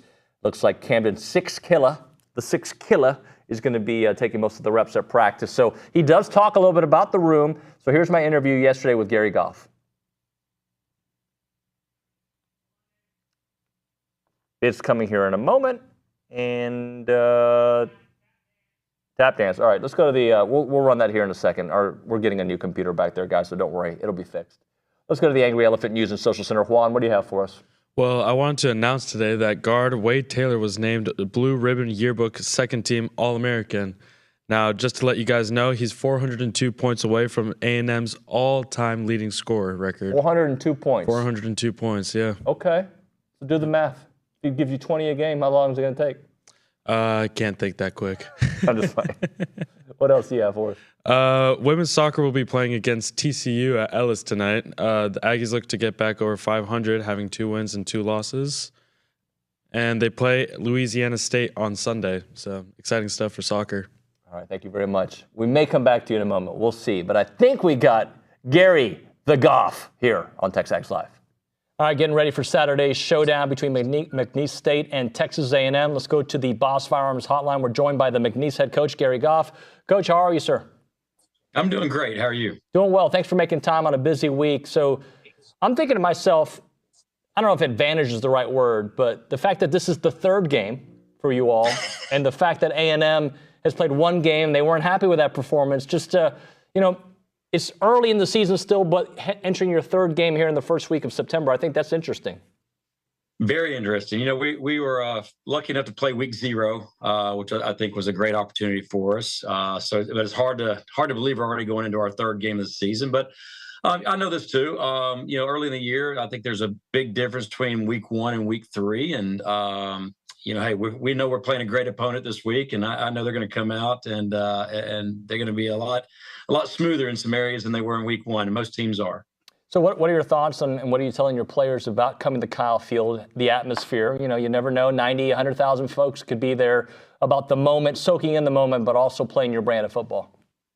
Yeah, it's a great opportunity for us, right? I think every player across the country, dreams of playing in front of big stadiums or playing professionally even. And this is as big as they get. It's probably as close as playing at the professional level. So, it's going to be a great opportunity for us to go out there and play extremely hard and see what happens. How about building on last year? I was prepping for this interview, and I saw that you all have the most transfers in America. So you have a lot of transfers coming in, and you're trying to establish your routine with this group. How difficult has that been, having so many new players, especially with so many games early on?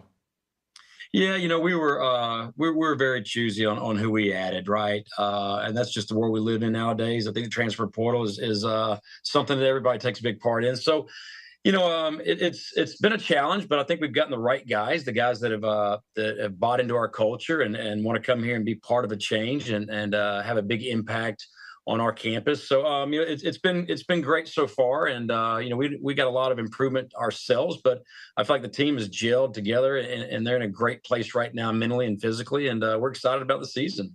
Tell me about your quarterback room, because first off, Clifton McDowell, I know he can run. And you also have a guy in Six Killer. His last name is Camden Six Killer, the best name I've seen in a while, who played for you all last year and can come in relief and do big things with his arm as well. Yeah, Clifton can kind of hurt you with his legs and with his arm. He's a big quarterback that can extend plays and can make every throw. And Six Killer was a true freshman for us last year. We redshirted him. He got in at the end of the season, and he's gotten bigger and stronger and is more comfortable back there. But another player's got a big arm, and he played some great high school football. So we expect big things out of both these quarterbacks, and I'm very fortunate to have them both on my roster. That's for sure. How big was it last week, too, after not being able to find the end zone, grinding it in the fourth quarter, finding a way? Yeah, pretty proud of the team. Really am. They stuck to the game plan. One side of the ball was playing great. The other one was struggling early. And special teams kind of sparked that comeback for us. And then, the offense got on the board and kind of snowballed from there. But very proud of how the guys continued to battle for 4 quarters. And, really for the second week in a row, week 1, I thought we closed the game out very well and was proud of them for that. And then this week we actually finished the job. So happy where they're at right now. And, that's a great lesson for us to learn and build off of. I know you guys have a very talented running back room. You have D'Angelo Durham, who takes the bulk of the carries, but then you got the Miami transfer. You have another young man who had a big outing last week. If you can just talk a little bit about that running back room. Yeah, we're pretty deep right there. And I think in today's game, you have to be. Last year we got down to our 5th running back and ended up playing a few walk-ons. And, this year I think we're a lot deeper in that room. D'Angelo Durham's been with me for a while, and he's a veteran, played a lot of ball. And then, we've got Joshawn Barbie that's a redshirt sophomore that is explosive. TC Citizen, that's who you're talking about, the transfer from Miami, who's from Lake Charles. Got a lot of potential. I expect great things out of him. And, Colby Ham is probably our number 2 running back right now, another big physical running back that's got great hands out of the backfield. So pretty blessed right now, and we're blessed that everybody's healthy. Well, how difficult is it? And I mean, this happens in college sports all the time. It's not because of this new era, but just to prepare for a team that a coach, this is his first stop as the head coach, at least. Mike Elko was here as the defensive coordinator, but was at Duke. You can see what he did there, but how that translates to a new group of guys. Yeah, I respect Coach a lot. I think he's done a phenomenal job everywhere he's ever been, and he's going to do a phenomenal job at A&M. There's no doubt in my mind. But coming in as a new guy, a lot of added pressure being a first game at home, right? But his guys played hard. There's no doubt about that. Their opponent a week ago just made a few more plays than him. It was really a very tight ball game and could have gone either way. But he's got a great coaching staff he's put together, and his challenge is just like all of ours, right? Getting that roster to believe in you and build those relationships with that team, and the more and more they bind each other and the coaching staff, things tend to get a lot easier.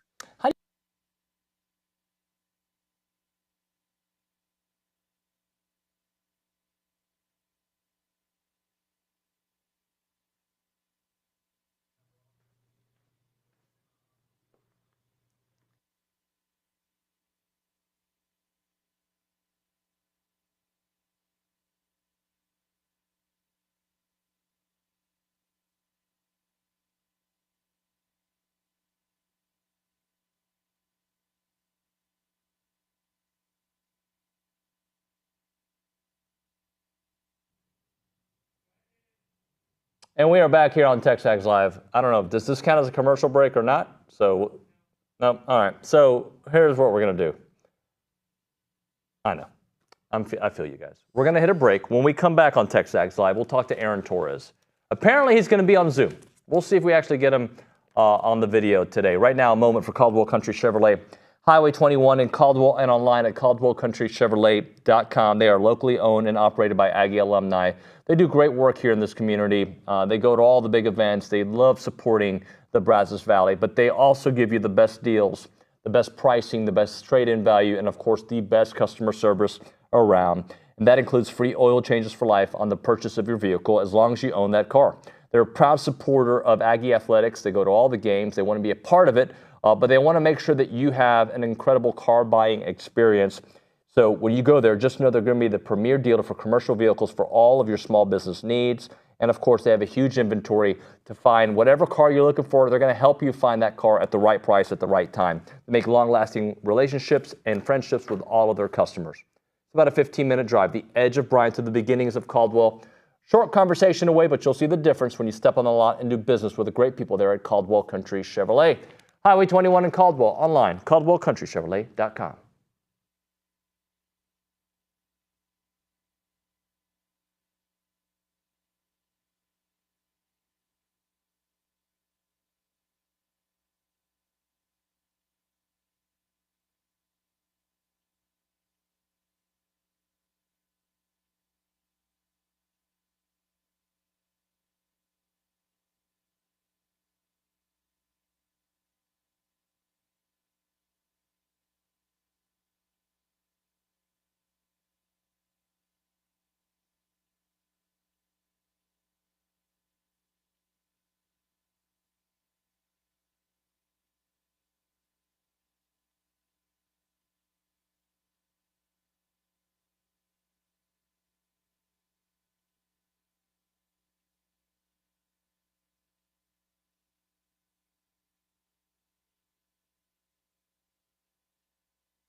It is TexAgs Live. We are presented by David Gardner's Jewelers. We are here in the Rollo Insurance Studio. It's time to do Around College Football, and that is brought to you by our good friends at Milliken Reserve, a College Station community featuring homes, trails, farms, and wide open spaces with a mission to build a healthy community around nature. Take part in the Milliken Reserve community with a Conservancy membership. Learn more at millikenreserve.com. And with that, we go straight to the Boss Firearms Hotline. We are joined by AT. By the way, Boss Firearms, Aggieland's premier gun and accessory shop. They've got all you need to build your next firearm. Check them out at bossfirearms.com. All right, let's go to the hotline. AT, good morning, buddy. How you been? I'm great, buddy. How you doing? Been better. Been a little better. Yeah, been better. Yeah.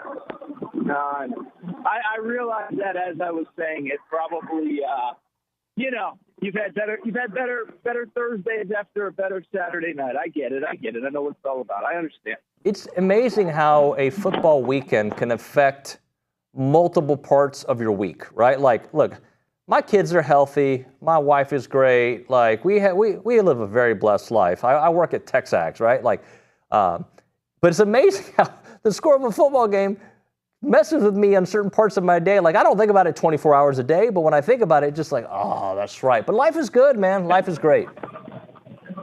No, I get it. And, that was one thing because, I was higher on the Aggs coming into the year than maybe some. And it was all the stuff that we've talked about since April, May, June, the schedule, the thought that a healthy Conner Weigman was going to be whatever. But I also, I credit Aggie fans. Aggie fans basically told me all June, July, August, hey, Torres, dude, we're tired of talking about it. We've thought we were going to be better for 4, 5, 6 years now. Whatever the number has been, it never ends up happening. The guy that runs our Torres on Texas A&M Twitter account, he started with me 3 years ago. I think it was a top 10 team.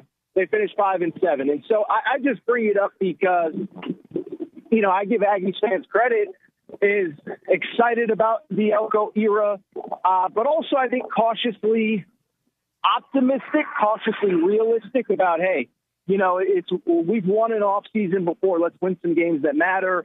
And there was obviously a lot of reason to be frustrated after Saturday night, but I also think there's probably a little bit of reason for optimism as well as you get into the meatier schedule here. But yeah, I know how much the fan base was excited for Saturday. I know how disappointing the end result was. I get it. I really do. Well, AT, here's the thing, man. It's one game, and it hurt because we've never seen Conner Weigman play like that before. In his time at A&M, he has been really good, right? Borderline elite. He's got to get some wins, but this was a different looking Conner, and I think that I undervalued coming back from injury and also probably undervalued how good that Notre Dame defense was going to be. Well, I think that latter part to me is what really stood out is, listen, you guys see it on a week-to-week basis. That looked to me, maybe you disagree, maybe the audience that I know was at the game would disagree. That looked like an SEC caliber defense to me. Size, speed, athleticism, sideline to sideline. Up front, they were able to move people, get after the quarterback. And I know that O-line hasn't necessarily been an area of strength over the last couple of years, but I don't think it was A&M's O-line just being bad. I thought they had dudes. And listen, David, I'm guilty of it too, because I was somebody that not only on this show, but every show that I go on, every, my own platform, my own podcast, my own Fox Sports radio show, whatever, I've been down on Notre Dame, and I have given the very poor analysis that I'd like them to make the playoffs solely because of the schedule. Now, the schedule isn't very good. It looks even worse on paper now, potentially, than maybe it did a month ago. But I also don't think that I thought that team was going to be that good, again, especially on the defensive side of the football. So, you want to, I'm not going to tell an A&M fan how to feel, but you have the absolute right to be frustrated while also acknowledging that at least on the defensive side of that football, that team was probably a little bit better than a lot of people, myself included, gave them credit for. Talking to Aaron Torres here on TexAgs Live, presented by David Gardner's Jewelers, Rollo Insurance Studio. So let me just ask you this. Conner goes out and has a nice game this weekend against, a subpar opponent. Does it do anything for you? Does it move the needle at all? Does it make you feel like, all right, he's got his timing and his confidence back? Or is it all about what happens against Florida? listen, I'm not going to wake up. I don't think there's anything he can do where I wake up on Sunday and say, oh, that's your Heisman front runner right there, Conner Weigman, get your bets in. But I think the counter is, I wouldn't dismiss a very good performance, because I think the alternative is you wouldn't dismiss if he was really, really, really terrible this coming week. He needs to show improvement, significant improvement. So to me, I can't say that I would totally dismiss a positive performance, because I wouldn't totally dismiss a negative performance. So yes, you need to see him better. And yes, but to your point, so both your points are totally fair. You need to see him look better, but there isn't anything that he can do where we sit there and say, okay, he's ready for the heart of SEC play. It's going to be defined really starting next week in the swamp. So no, I think it's a great question by you, David. You want to see something positive. You don't want to see negative, but I don't think there's anything he can do that would make me say everything's going to be fine and the Notre Dame thing was a one-off deal until I see him in the swamp next week. Talking to AT here. So how about the SEC in that first week? How important is this week for perception-wise that the SEC hasn't taken a step back? Well, the problem is there's not really a ton of big games. I mean, I guess, listen, I think, obviously, look, Texas being a touchdown favorite at Michigan, I mean, listen, I think if they lose by 2 touchdowns, then yes, I think that's a big ding to the reputation of the league. But I don't really think, barring a loss from Texas A&M to McNeese, a loss from Florida to Stanford, I don't think there's really a result that could really hurt the league. As a matter of fact, I think it's more likely that there's results. I guess the NC State, Tennessee, too, would be one. But even NC State's a ranked opponent. Tennessee's got a redshirt freshman at quarterback who we all like, but that's kind of his first big stage. I don't think, unless Texas gets blown out, that there's really a result that could really hurt the league's reputation. As a matter of fact, I think it's more likely that there's some games that could potentially help the league's reputation. If Arkansas goes to Oklahoma State and wins, I'll tell you this, Kentucky's a double-digit favorite. If South Carolina somehow pulled the upset, I don't think that would be Kentucky stinks and, Mark Stoops, here we go again. I think it'd be like, oh, do we have to look out for South Carolina a little bit better? So I don't think there's really any major result that could happen, barring a truly shocking FCS upset that would make us evaluate the league differently. But yeah, I also don't think it was a very good opening weekend. But also, I just don't think in the grand scheme it's going to matter that much, because ultimately those top 3-4 teams are going to be in the college football playoff. And I don't, it's an easy talking point now. I don't know how much most of it is going to matter come mid-October, late October, early November. AT, what about when it comes to Vandy and the way they started their season? Not that people are going to run home like, hey, Vandy's going to, contend in the SEC. But what a great way to start your season, and also what a punch to Virginia Tech. Yeah, punch to Virginia Tech, punch to the ACC. Listen, it was obviously incredible, and I just think what it shows me, outside of maybe South Carolina, because you look at schedules in the summertime, and there aren't many places in the SEC that you're just like, oh, that's an automatic W. But, you look at all these team schedules and say, well, they got a break this year. They get Vandy, whether it's Texas, whether it's Alabama, whether it's whoever. Now all of a sudden, Vandy, I just don't think is an automatic W. Now, again, I don't think they're beating Alabama at home. I don't think they're beating Texas. But I don't think it's an automatic W for a lot of teams that just kind of had them penciled in as an automatic W. And so that, to me, is kind of a sneaky win. Mississippi State, I know they were playing directional state. I can't remember even who they played. But them putting up 56 points in Jeff Levy's debut. If they beat Arizona State on the road this weekend, I don't think Arizona State's some incredible team. But I think that would be another testament to, what? Maybe, just maybe, this team is better than we think. Same with Arkansas. They put up 70 in Bobby Petrino's day as the offensive coordinator. I just think all it really speaks to is there aren't a lot of gimmies in this league, and I think Vanderbilt was one that we thought was one. And again, maybe it's another team that we just we can't just pencil them in as an automatic victory the way that, again, when we were kind of evaluating schedules in June, July, August, we kind of thought that we could. Talking to Aaron Torres here. Give me a reason for Michigan to win this weekend. Home crowd. I still think people underestimate, and I know it's tough to say to an Aggie audience that saw their team lose at home, but I think people underestimate how hard it is to go on the road in these great environments and win. And so, the home crowd, listen, they're still great along the lines. The big issue with Michigan is they just haven't figured out their quarterback. And I think we've talked about it over the course of the last couple of weeks. But, I know a couple of people inside that building, and Alex Orji, who was J.J. McCarthy's backup last year, they just kept waiting and waiting and waiting, spring ball, summer, fall camp, for him to emerge as number one. He wasn't. And so Davis Warren gets the job. He starts in week one. That wasn't one of those, we're going to throw him out there to try to trick Texas next week. They don't really have a quarterback. So that's their big concern. But listen, there are more shocking results that we could see than the defending champion that still has NFL dudes all over their defense, beating a very good Texas team that's replacing a lot of people. I'm not projecting it to happen, but I think there are way more shocking results that could happen this weekend than Michigan pulling off the quote-unquote upset against Texas.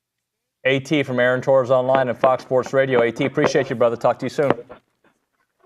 I appreciate you, Nuño. Have a great morning, and we'll speak next week. Thank you. All right, man. Aaron Torres breaking it down. We'll hit a break here. Just a couple text messages. One I want to get to. One, I don't like the tone. I don't like the tone. I don't know if you can't read tone in a text, but I don't like the tone. I can already tell I don't like the tone. You know how I know? Because I've seen the 10 text messages before. That's how I know. We'll talk about that on the other side. Right now, FBS Appliance and their team of experts are here to help you with the appliances that make your house a home. They carry all the top brands to make your life easier with appliances to fit any budget. Look, we've got ours. When we moved into our house a couple years back, we went to them, and they just were awesome, right? The cool thing is, like, to me, it's a big deal because I don't like scratches on my walls. Maybe you guys do. Maybe you're fine with that. I don't like it. Like, yes, I've picked the right appliance for my house. Then I want you to install it the right way, and they do a great job about that. But here's the thing about when they install, they have you do a video so they can see the layout of your home and see what kind of equipment they need to make sure they get through the hallways and see if they need to take out the doors. And it's just great, right? And that's beyond what they do. So many other things. They've got skilled technicians. They've got great sales staff. They have 8 showrooms across Texas. You can find them online at factorybuilderstores.com. It's FBS Appliance. Find them online at factorybuilderstores.com.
TexAgs Live here, presented by David Gardner's Jewelers Rutland Insurance Studio. Sometimes, guys, you don't have to type what you think. You don't have to. Nothing mean, by the way, but like sometimes people type, Dave, I'm talking to you, like all that stuff, like just back off the keyboard, relax. It's going to be okay, buddy. All right? Let's go to the Angry Elephant News and Social Center. Another text came in. Very nice guy. Very nice. He was propping up McGee and Swope. I didn't like his question, though. Juan Marcos, tell us what he said. Well, Ross from Bryan says, dang, we baby Conner so much. He can mess up and still start all year. Okay. So first off, are we babying Conner? I'm just going to ask, like, do we have anything to do with who starts or who doesn't? I just want to make sure when you say we, you're talking about the new coaching staff that you really know nothing about, right? Other than what we've reported and the fact that they certainly have accountability as part of what they do. So that's A. B, if Conner continues to struggle, he won't start. So your comment is false. All season? Did he struggle in one game that we know of? I mean, you could say he struggled a half against Auburn, right? And he struggled against. So is this a trend? So you don't bench a quarterback in the game, in my opinion, a five-star quarterback who has done really well heading into that game, okay? You don't bench him because, well, you know what, I've seen enough, I'm done. No, you let it play out a little bit. Now, you may have a different philosophy coaching, and if that's the case, go make $8 million a year across the street. Good, go do it. But Ross, no. If he messes up, there will be repercussions for that. If he does great, he will be rewarded. But I'm not ready to jump off the boat. The train. I'm not ready to jump off anything. Like, I'm disappointed too. He's not guaranteed to start the entire season. Heck, at A&M, you know your backup quarterback's going to play and your third string. Like, it is what it is. So let's slow down with like these knee-jerk reactions. Let that dude who did have 16-2 heading into that game, let him cook again. Let's see how it goes this weekend. And let's see how it goes against Florida. And things will be all right. Fan show on the other side.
And we're back. I yelled that. TexAgs Live, presented by David Gardner's Jewelers, Rollo Insurance Studios. Time for the Fan Show. Dun, dun, dun, dun. Brought to you by Prize Picks, the largest independently owned daily fantasy sports platform in North America. They have the easiest, most exciting ways to play DFS. It's you against the numbers instead of battling thousands of other players, including the pros and the sharks. You pick more than or less than 2 to 6 players, stat projections. Go to prizepicks.com/TexAgs. Use the code TexAgs to get $50 when you play $5. And the crew is in the house. Matt Browning, hello. Good morning. How are you? I'm well. Hunter Shurtleff, hello. Howdy. What was Roy that? May. Like just pointing to the what? Like he just scored a goal. Soccer Matt. Hey, let's give my mom a shout out. Good morning. Good morning, friends. How's everybody? Doing great, minus the fact that it's literally misting outside, and you'd think there was ice on the roads the way people are. People are driving that way. Yes. So, guys, you know how we start things off. I'm going to start it off with Hunter today. You're usually like the voice of reason, right? Right. And I will be today. What is on your mind this AM? Okay. First of all, we're going to talk about the good, okay? So got to go to game day and check it out for a little while. So I was with about an hour and a half. Phenomenal scene. Campus was just a log jam all day, right? Really full campus. Tailgating, the crowd, tons of Notre Dame people. Inside the stadium, the 12th man did a phenomenal job. I'm so proud of our students, right? They're loud. They got the towels.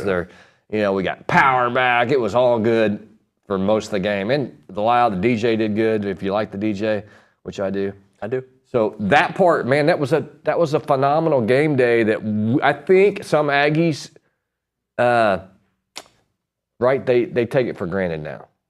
That scene at A&M. Bonkers. Right? Bonkers. What the fan part of me now, right? Getting a little disappointing. I've said this before. We get all dressed up for the dance, and we go, and there's a turd in the punch bowl. You know, it's. We look pretty. Really we are decked out. We look good. People are turning heads when we walk in the dance, and you just, you're out there doing the robot, and you look bad or something. I don't know. It's. That part's disappointing. It's like when you try to do the worm, but then you break a rib. Yeah, and just quickly, I got to come correct a little bit. Last week, I sat right here in this seat, and I said Conner's an elite quarterback. I was leading up to that. You got to have that guy to win in college football. You got to have your quarterback position play really, really well. And I was saying when we did that at Texas A&M, we had good seasons, and he stunk it up. And that's just what it is, right? So. Are you off the potential elite? No, PB? I've backed off it because I don't know I don't know what the issue is. So I'm gonna wait and see mode right now. It sounds like an Aggie fan, doesn't it? Yeah, That's what we say. He's gonna play well. So I still think he will. But you know what? It's Elko was asked this in the press conference. Is that some type of protected position where you don't make a change? Why do those guys, quarterbacks, get to stay in longer versus a tackle or a DN? He's like, that's not the case at all. So if it's not the case and QB1's not getting it done, then I have faith that Klein and Elko will make a change. Mm-hmm. Well, I think the biggest problem is we're not going to get – the only thing you can get out of this weekend is negative, right? Because if he goes out and just torches McNeese, what are we going to say? Well, it was McNeese, right? So the only thing that we can see – so if it's a trend, right, you don't know what's wrong. There's a handful of things that are wrong. It's some you can identify, some you can't. Some it might be in between the ears. But So I'm going to differ a little bit. Not that I'm going to read a lot from this McNeese game, but if he doesn't have happy feet because he's got the ample time of protection, right, then I'm going to feel better because, by the way, he had time against Notre Dame. There was something in his head in that game. Now, is it in his head all the time? We're about to find out. Right. Or is it because they were such a confusing defense to him? There was something that they were doing that made life hard. But that's not necessarily a positive. It's just, okay, well, he's back to the baseline that we assumed that he would be. So really the only... That's a positive. If he gets back to baseline, like the Conner we've seen for the most part. Right, but then what are we going to say? But it was against McNeese, right? So yeah, that's what I'm saying. So, we expect them to go out and do what they're supposed to do against McNeese this week. That's really what it kind of comes down for me. If he has the same issues with not sticking in the pocket, accuracy, and the accuracy was even more mind-blowing than the happy feet kind of thing. Because Mike Leach always said, you can't teach accuracy. Like a quarterback can either hit a spot or he can't. And if he can't, you really can't teach accuracy. You can teach all of the other things of the quarterback position. You can either, knock the watermelon off the post or you can't, kind of thing. And so But he's been accurate. That's what me and Nuño are saying. what was so weird. I think the feet led to the inaccuracy, and that's what I liked about Connor's right self-evaluation. If I can self-evaluate and know this is what I did wrong today, and then this is how I'm going to fix it, I feel a little better about it. Versus, and we like the Jimbo, well, we just need another inch and we got to play better. If Conner would have said that, well, yeah, I just got to play better. That doesn't make me feel as good. When he self-evaluates, said I watched the film. The pocket was clean, but for some reason I didn't think it was. I was moving my feet, and I was moving my position. But we've seen him throw on the run, different arm slots. Yeah. So again, like it's not like the accuracy. We've seen him do it in some crazy situations with people barreling down his face and moving left, right, back, forward. So the accuracy was more of a concern to me because the feet you can fix, right? And so jitters in between the ears, and in between the ears is the most important part for a quarterback, right? You can have all the talent in the world, and if your mind isn't right, it's not going to go well. So, I mean, I'm looking forward to the game. I mean, obviously, I look forward to every game. I just want to see them it'll make me feel better. But for me, if he goes out there and for some reason which I can't fathom it happening, but if he has that kind of same performance, then now obviously, like you said, Elko's. He's got to pull the trigger. I guess. Right. Is that what's on your mind, though? What's on my mind is just getting right against McNeese. Yeah. It's. I don't care if we score 40 or 70. It's like get right. Just get right, and the feet are the fundamentals, right? That's a fundamental thing. And again, something you can coach. And he saw. And I love. What's on my mind, honestly, is just the accountability that we saw at a press conference. And I think I think I heard it from Louis, like randomly driving around doing something and. Back in the in the previous regime, when we win, we get the first string quarterback, we get the head coach, and we get the offensive coordinator. When we lost, we got like the third string tight end and the place kicker, and that's who did the press conferences when we lost. Yeah. So I love the accountability. So that's really kind of what was on my mind was just, I mean, they just stood up and took it, man. Like, look, we get it, and we're going to take accountability for it, and we're going to fix it, and everybody, including players. And I think we're in an era where fans expect more of that.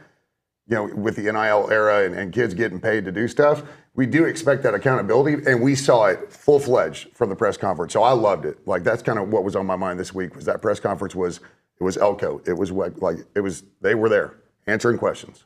Mr. Browning, 8 minutes, 19 seconds. You really haven't spoken. So No, what is on your mind, Well, I mean, sir? these guys are so good. They are good. I'm enjoying the show. Yeah, I'm just watching the show like I'm in my truck listening on the radio. Watching the Those show. boys are so good. They are good. All right, so what's on my mind is it's again, this is the fan show. So I'm going to talk about the fan experience that I noticed this week, right? Okay. There's a couple different kinds of fans, but the main two that I saw are you have the rational fan and the emotional fan, right?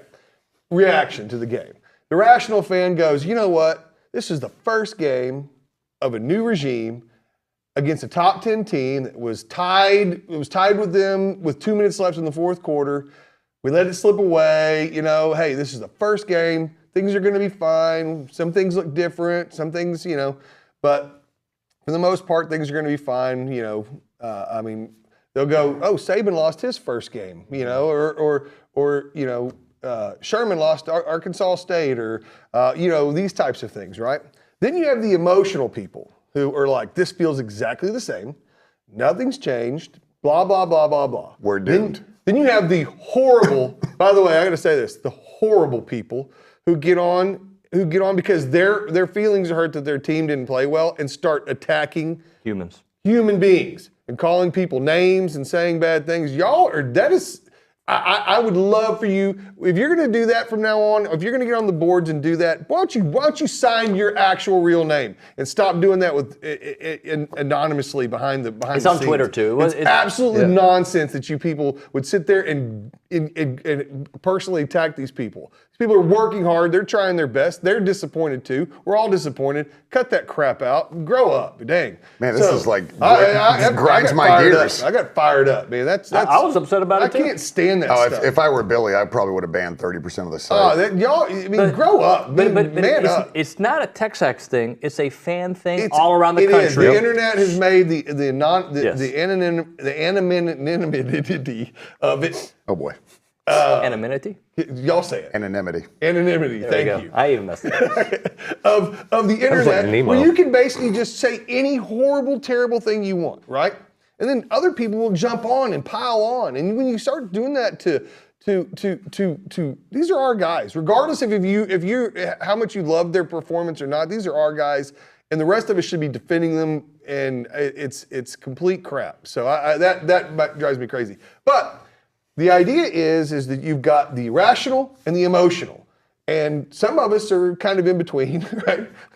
I'm emotional, yeah, but I'm not mean. I'm not a personal attack guy. No, and the fact is that I sit and I go, well, hey, in 2020 we played really bad against Vanderbilt. Our offense played really bad. I mean, Kellen looked as like Conner did in this game against Vanderbilt, and we turned that season around. The season turned around.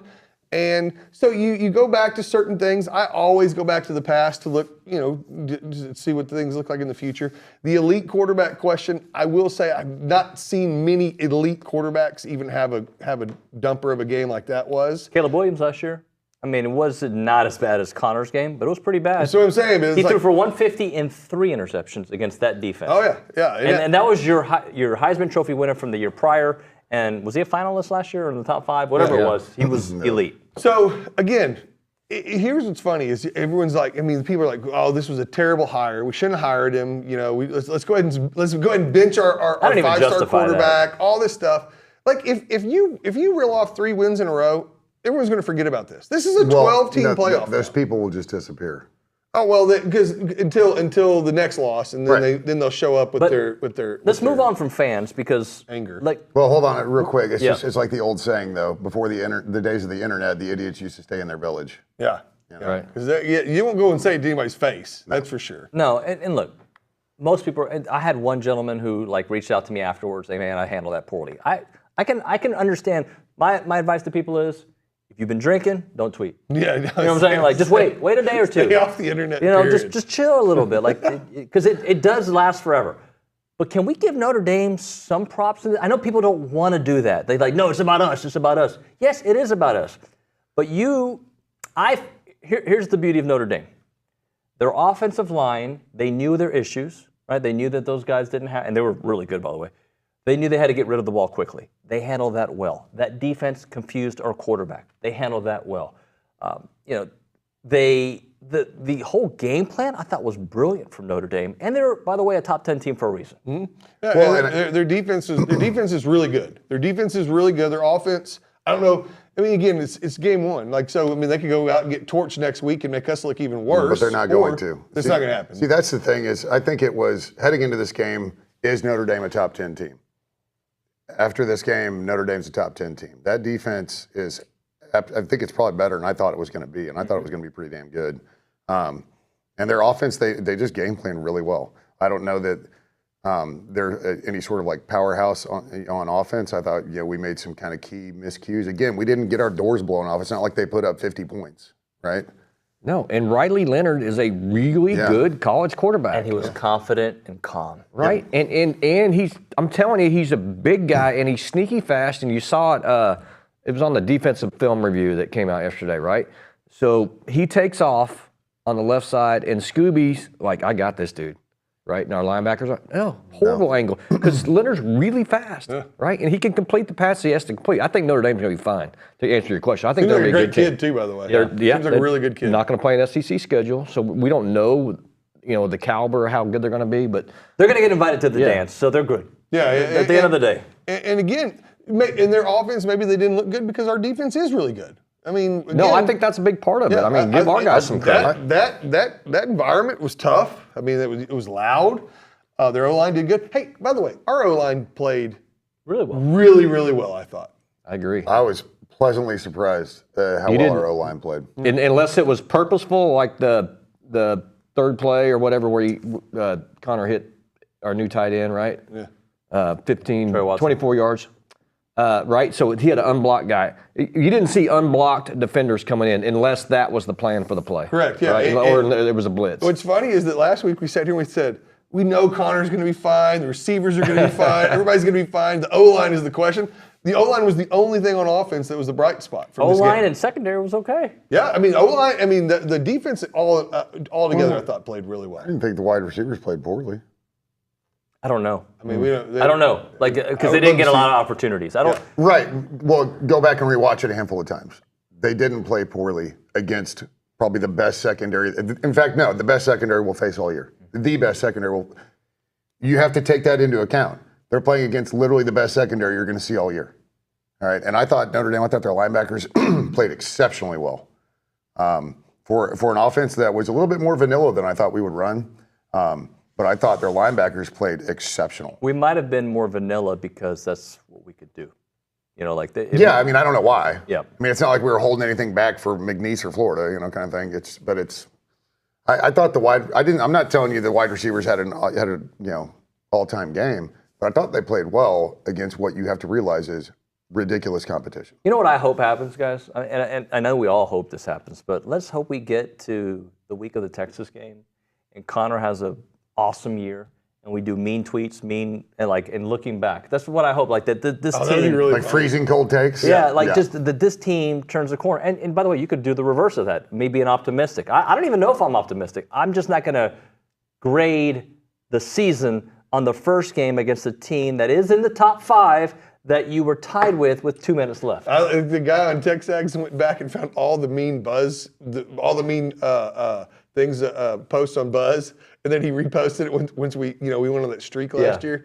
He posted all the mean stuff people had put about Buzz, which was really funny. So, all right, let's hit a break here. We'll come back with more of the fan show. I do want to ask you, and you kind of touched on it, but what you guys want to see from the offense this weekend to at least make you feel like you might be, I know you're not going to know until Florida, but you might be trending in the right direction. Right now, Brazos Running Company, locally Aggie-owned and operated specialty running store with an outstanding selection of running gear. I got my clouds from there. They got Brooks, they got On, they got Hoka. They've got all the top brands. If you need New Balance, you name it. If you're a runner, a walker, interested in fitness at all, you go there. They're going to see your run. They're going to put you on the treadmill. They're going to test your gait, and they're going to find the right running shoe for you, the way you step, if you step with your toes, if you're a heel strike, or whatever it may be. And they're going to put you in the most comfortable shoe because that's what they do. They are passionate about running. They're passionate about fitness. They've got other brands also, Birkenstock. They've got Vuori. It's never too early to start thinking about maybe Christmas gifts or birthday gifts. Go to the Brazos Running Company, located at Century Square below the Star Cinema Grill.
All right, we're back here on TexAgs Live, presented by David Gardner's Jewelers. Get back to the fan show here in a moment. Your car wash tradition with the friendliest staff is back. They're Aggieland's first green car wash, and that is Aggieland Express Car Wash. They've got the original location on William D. Fitch behind the Shipleys in South College Station, and the new location, 2528 Texas Avenue South in College Station across from Planet Fitness. So that new location offers the full-service wash, and you can choose that option. They'll have their team take care of your cleaning, drying, vacuuming, you name it. They'll do it all for you. And they have a special deal for TexAgs listeners. For a limited time, they're inviting you to try that full-service option at half price. Normally $40, you can get it for $20 off. Just tell them that TexAgs or I sent you. And if you want a free one, we're going to give one away. 979-693-1150. The first person to call in will get themselves a free car wash from Aggieland Express Car Wash at the Texas Avenue location. Go check them out. And first caller, 979-693-1150. All right, it's the fan show. My best friend Nate works there. Is that right? He's my best friend. That's your buddy? He's the one who always says hi when you come in? He's the one that tells everyone he's their best friend. Dude, yeah, Nate's awesome. Y'all got to go see Nate. They're good. The Aggieland Express is a good place. All right, guys, so I teased it last segment. What do you need to see this weekend? I know Roy talked a little bit about it. Let's kind of get into it just to make you feel like, all right, look, I know it's just McNeese, but I saw this, I saw that, or I want to see this or that. And you start us off, Mr. Browning. The Battle of the Slocums. Yeah. Then Coach he went to McNeese, didn't he? Yeah. Mm-hmm. And so did Ryan Browninger. Oh, that's right. Yeah, I knew Bronny went there. So did Joe Dumars. Not as distinguished, Brown. Does Bronny think he's rocking the blue and yellow this week? I think he's maroon and white. Okay. If he wants to stay in. All right, just check it out. I'm just you let him come in and do the recruiting country with the McNeese hat on. That'd be pretty. That ain't gonna work. All right. So what do I need to see? I mean, I think we all know. We just need to see. We need to see a quarterback that, like, it was funny because I remember watching like the highlights of Ole Miss in that game, and they were talking about Jackson Dart, and he just dropped back, and he looked different, and I was like, why does he look so calm back? He would drop back and just stand there, wait, and sling the ball, and somebody's wide open, right? We haven't seen that here in a long time, it seems like. When was the last time you saw a receiver running wide open?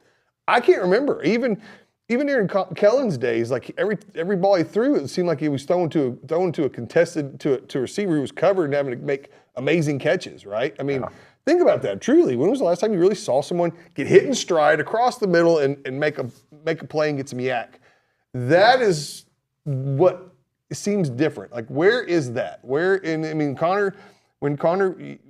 I go back and look, he's like, he got that late 1998 Troy Aikman happy feet, and once Troy got those, he was done. Yeah. So I just want to see obviously better quarterback play. I want to see receivers get open, and I mean and I want to see the O-line continue what they did last week, where they looked really, really good. Right. So I think the running game will be Connor's best friend, right? And if we can start establishing that every week, then that's going to help him tremendously.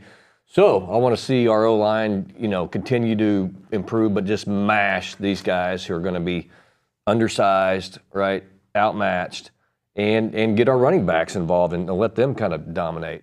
I like Moss. I think he runs hard and he's powerful. I don't know if he's got the best vision in the world. I think Amari Daniels has better vision, finding the hole, and ability to kind of scoot and shake and get to it. But I want to see the running game dominate. Inviting the sticks, right? The first down markers. You know what though? You watched it again. You saw that play again. Yeah. Right? He knew the route.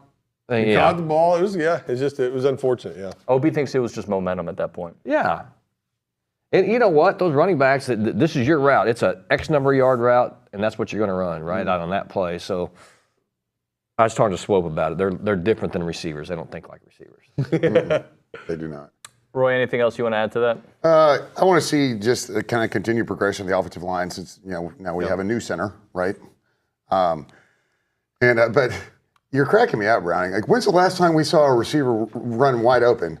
It's been one game under Mike Elko and Colin Klein, so it's been one game since we haven't seen it. No. Like, last year doesn't count, man. It doesn't count. I'm just saying, like I'm going back. I mean, you're going to go back. But why are we going back? It's the Mike Elko era, like in Colin Klein. So I haven't seen it for one game against a secondary that's going to shut down every single team they play.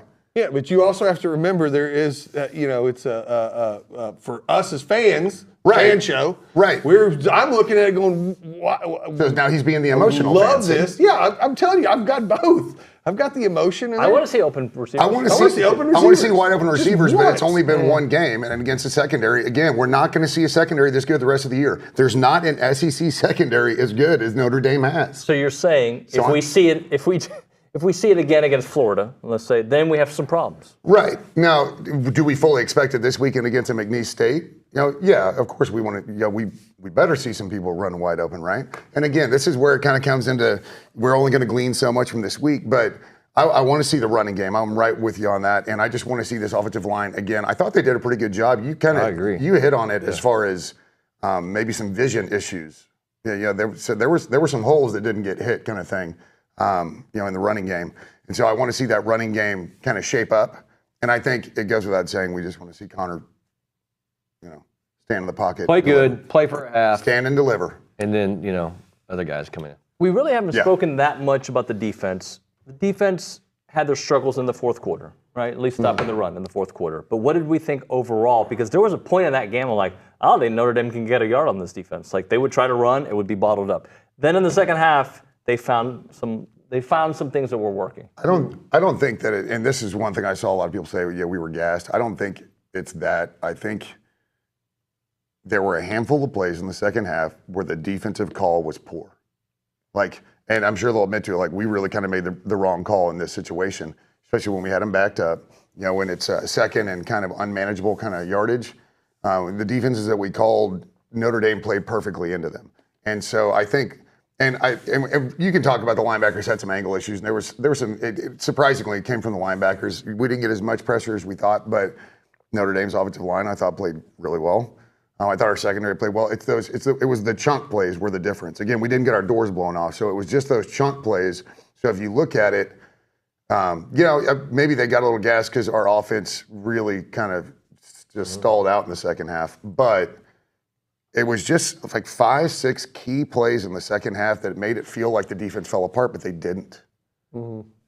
Yeah, and we did turn the ball over 3 times on our side of the 50. So 2 interceptions and a turnover on downs. That leads the points. That leads the points, and that makes it more difficult on the defense as well. So if your offense does what they're supposed to, stays on the field, your defense isn't as gassed. Or even if you just punt those 3 times. Not that I'm saying that the turnover on downs. I'm not necessarily against that call, but the punter was fantastic. Electric. Props, yeah. Electric. All right, guys, let's hit a break. When we come back, we're going to play the Prize Picks game with Matthew Dawson. He'll be here in studio to talk about that. Right now, we're talking about Heritage Films. I was talking to Lewis Engineering about it's cool to make your company a story, right? That you can have a story done and have your company be the main character. That's what Chance does so well with these documentaries he does. He does them for family businesses, and he turns the business into a story, into the character, into the main character in the story. That's what he does so well. He does these documentaries for parties, for tailgating, for your grandfather, whoever it may be. He will tell that story, and he'll do it better than anybody, guys. He's been doing this for a long time. He's done Broadway musicals. He's done radio stations. He's done movies, red carpet shows, you name it. Chance is amazing at doing it. The website is yourheritagefilm.com. yourheritagefilm.com, 713-893-8341, 713-893-8341 is Heritage Films.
We're back here on TexAgs Live, presented by David Gardner's Jewelers, Rollo Insurance Studio. It is the Fan Show presented by Prize Picks, and our ambassador to Prize Picks is Matthew Dawson, who's at the Social Center, the Angry Elephant News and Social Center. We have a game you play with us, so explain the game again for the listeners, and then we'll play it.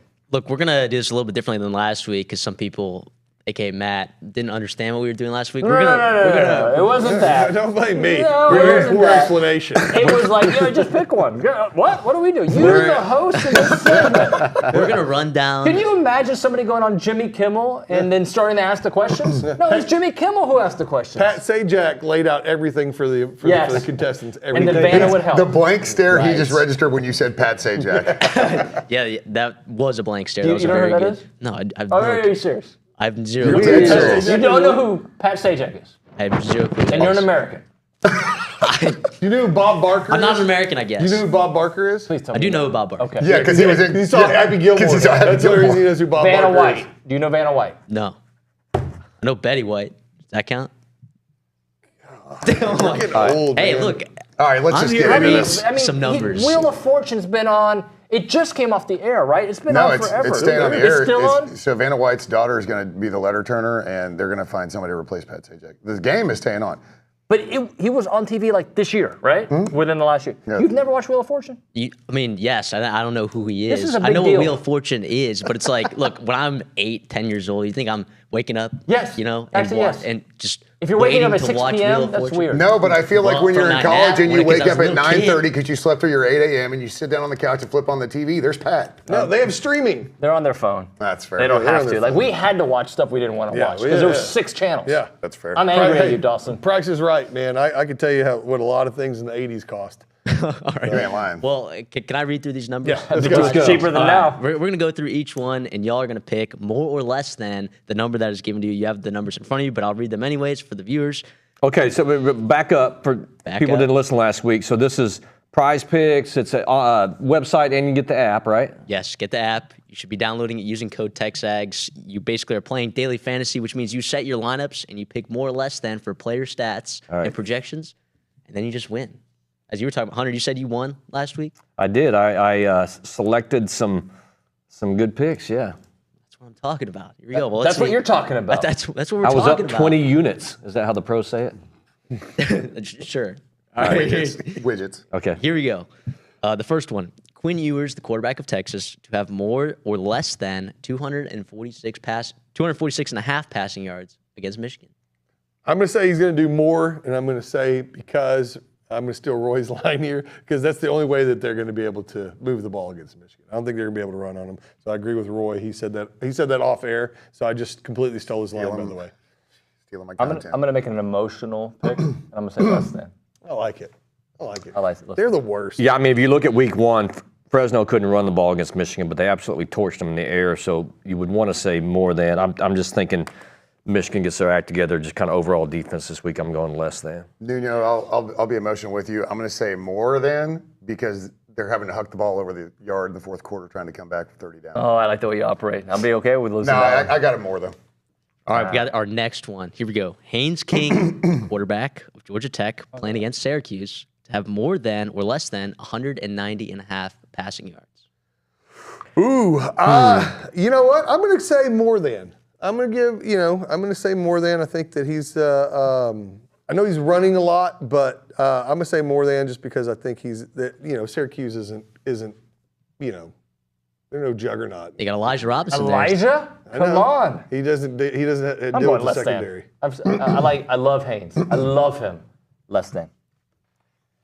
Mine was an emotional pick too. I went more than him because I love Haynes. Haynes is 2 games in. He's got 420 yards passing so far. It puts it just over, doesn't it? Yeah, I'm just doing the math, so I'll do more than for Haynes King. I'm going more because Syracuse is known for basketball and lacrosse, not football. All right. So I think Haynes King goes for like 220 and another 100 on the ground. I think Haynes King has a big day and they tore Syracuse. All right. Well, if they torch Syracuse game script wise, you think they might try to slow it down, run the ball a little bit? That's why I'm saying he goes over 200, but he also has over 100 rushing. I see. I'll say they'll go over 200 rushing as a team because between him and the backs, I think they're going to walk all over Syracuse. I think his rushing number might be in the 50s somewhere, so could be interesting. Straight disrespect to former Aggie coach Elijah Robinson over there at Syracuse. All right, go ahead. Yes. The next one. Who knows his game? He knows. Oh, wait. Never mind. That was a talking point from last week. Go ahead. Shador Sanders, the quarterback at Colorado, as Not a everyone fan. knows, to have more or less than 313.5 passing yards This against is easy Nebraska for me. on the road. All right, so I'm going to say less than. I'm going to go with less than 313.5 just because I said more than on the first two quarterbacks. I'm going more than because Dion will do everything it takes to have his son as the number 1 pick and throw for 400 yards. I'm going more than. Oh yeah, that's what their offense does, and so in Nebraska, that's a team that'll disappoint you. I mean, Aggie fans live in their little bubble. They do too. Nebraska fans are in deep despair. I'm going less. Straight up, I'll say it to anybody's face. I'm a Colorado hater. I am too. I'm going less. Okay. Because I think somehow out of the cornfields they pull a miracle out and they beat Colorado. I will say I believe Nebraska, now some of this was because of the schedule that they played there in the Big Ten West, which no longer exists, but I think they were top 15 in the country in points allowed as well as passing defense. So Things have changed.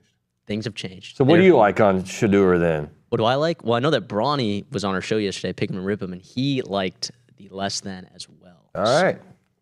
Listen to Brawny. If you're not already listening to. So now have the Bronny and I show. are both wrong.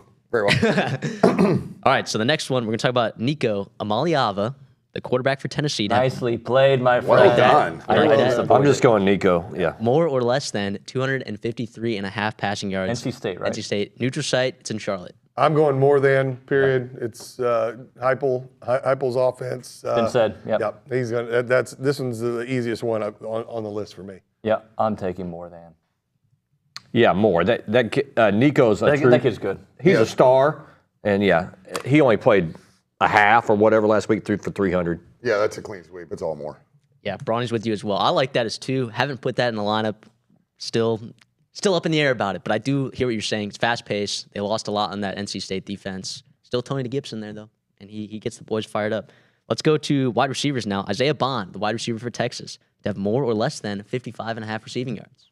Against Michigan. So, I just hate them so much. I'm going to say more just because I want to win this game, but I really hope he doesn't. But I'm going to say more. He's going to have more. Yeah, more. He had 5 catches, 60 yards last week in a blowout, so he's over. Michigan, in theory, is supposed to have a lockdown corner. So if they have a lockdown corner, they're going to be on Will Isaiah Johnson. Bond. He's the guy. Supposed to be one of the best corners in the nation, if not the best, right? Correct. So if they're going to rotate him to follow Isaiah Bond all day, I would say less than. But I'm going to take more just because if Quinn Ewers is going to go for 246, Isaiah Bond's going to be a big part of that. You know what's interesting about you? You know everything.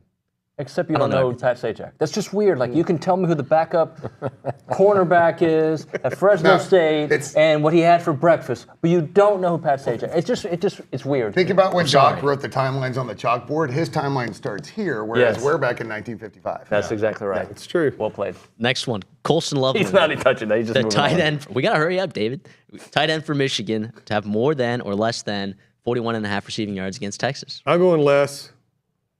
I'm going more. I'm going less. Who's going to throw it to him? So I'm going more just because, again, I don't it's know. emotional. I don't care. Yeah, it's Davis Warren, I believe, is the quarterback in Michigan. Didn't look good For last the first week. drive, maybe. Yeah, we'll see. and Absolutely. then Orgy, and apparently he can't throw the ball. So Yeah. Yeah, well, He can I'll throw say, a party though. I think Colson Loveland I knew last that was week. coming as soon as I said it. One more of those and I'm leaving. I think Colson Loveland was the only person to have more than 3 catches on that Michigan team last week. So it's still an interesting number, right? Juggernaut of Fresno State. Now here's an interesting one. Luke Haas, the tight end for Arkansas, who we saw get injured last year, Yep. to have more or less than 29.5 receiving yards More than. against Easy. Oklahoma State. More. Yeah, I'm Yeah, going that's more. a small number. He's a hoss, and I think that game's going to be a bit of a pinball scoring match. I'm going less. Ooh, Yeah. How dare you? aiding the rest of the table. All Hey, right. this He's the one that won money last week. So I mean, That's true. This next one, every time I watch this dude, he makes a catch. Every time. So it's more than. Go ahead and tell the people. Travis Hunter to have more than or less than 87.5 receiving yards. Now, this one's tough because he still plays Ironman football. Yeah. And so, you know what? I'm going to say less just so I see him a little different. Are you keeping score? And you're going to tell us how we did? Oh, I'm keeping score. How did we do last week? Did you ever tell us? It was Pretty- not great. pretty bad. Hunter was the only one that was Yeah, it was a above bloodbath. 500. David, you were 2-2. Matt, We don't. Even, I'm not going to say it on I- air I- because yeah, I it was didn't pretty even- I Are don't we tough. going think to I keep yearly understand what stats, or we're going to do weekly? What are you going to do? I'll update weekly, but then also just keep do a daily roll-up. stats. I got a spreadsheet right here, David. You know I love spreadsheets. Of course. Apparently, I need to be the new Prize Picks guy. Then. Yeah, I mean, you know, Pat. Travis Hunter is a fantastic player. That's a more. I put less because I'm a Colorado hater. But if I were putting money on this pick, I would pick more. That's why you're under 500 in this game. All right. So you're picking less though, Roy. I'm picking less because I'm Okay. not putting money on it. All This right. isn't a pick that I would make. Fantastic. I don't pick with emotion when it comes to on the app with Absolutely. with the $50 that TexAgs gave me. At the desk, you with can the have promo. emotion. Let's rapid fire these last few. Donovan Edwards, running back from Michigan, have more than or less than 51.5 rushing yards. I say more. More. Wow, across the board. Jaden Blue, the running back at Texas, to have more or less than 65.5. Less. Less. Another sweep. Jaquindon Jackson, the running back from Arkansas, transferred from Utah, to have more than or less than 57.5 rushing yards. More. I'm going to go more, but I'm not familiar with this guy yet. More just because I think that's going to be Wow, that's 3 straight clean sweeps for the table right here. The last one of the About day. to be 4, I bet. This is a huge number, by the way. Yeah, this is a big number. Ollie Gordon, the running back at Oklahoma State, to have more than or less than 126.5 That's a rushing yards. monster number. I want to be different. I'm gonna say more. I'll go more. I like Ollie. Or Ollie Gordon is a bad dude. He's a bad He's dude. a bad dude. Those last 4 picks right there, y'all clean sweep. Nice. All right, so no separation there. Thank you, Matthew. Appreciate you. All right, we'll hit a break. We'll come back with one final segment. Right now, Rollo Insurance time. They have offices all over. You got the Houston office. You've got the Dallas office, Tyler, Austin, San Antonio, West Texas, everything outside of Texas. But in Texas alone, they got 60 offices, and you know their headquarters are right here on Highway 6 in College Station. They can take care of your car insurance. They can take care of your homeowner's insurance, your farmers, your ranchers, your hobby farmers, your business owners. They want to take care of you. The difference is real. They're an independent insurance company built around educating you on exactly what you're paying for, doing the shopping for you so that you can accomplish your insurance goals. You can call them up at 888-44-ROLLO or go to rolloinsurance.com. That is 888-44-ROLLO or go to rolloinsurance.com.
Time to end the day with Double Dave's. Caller number 12-979-693-1150 will hook you up with your choice of a dozen pepperoni rolls or a large one-topping pizza from Double Dave's.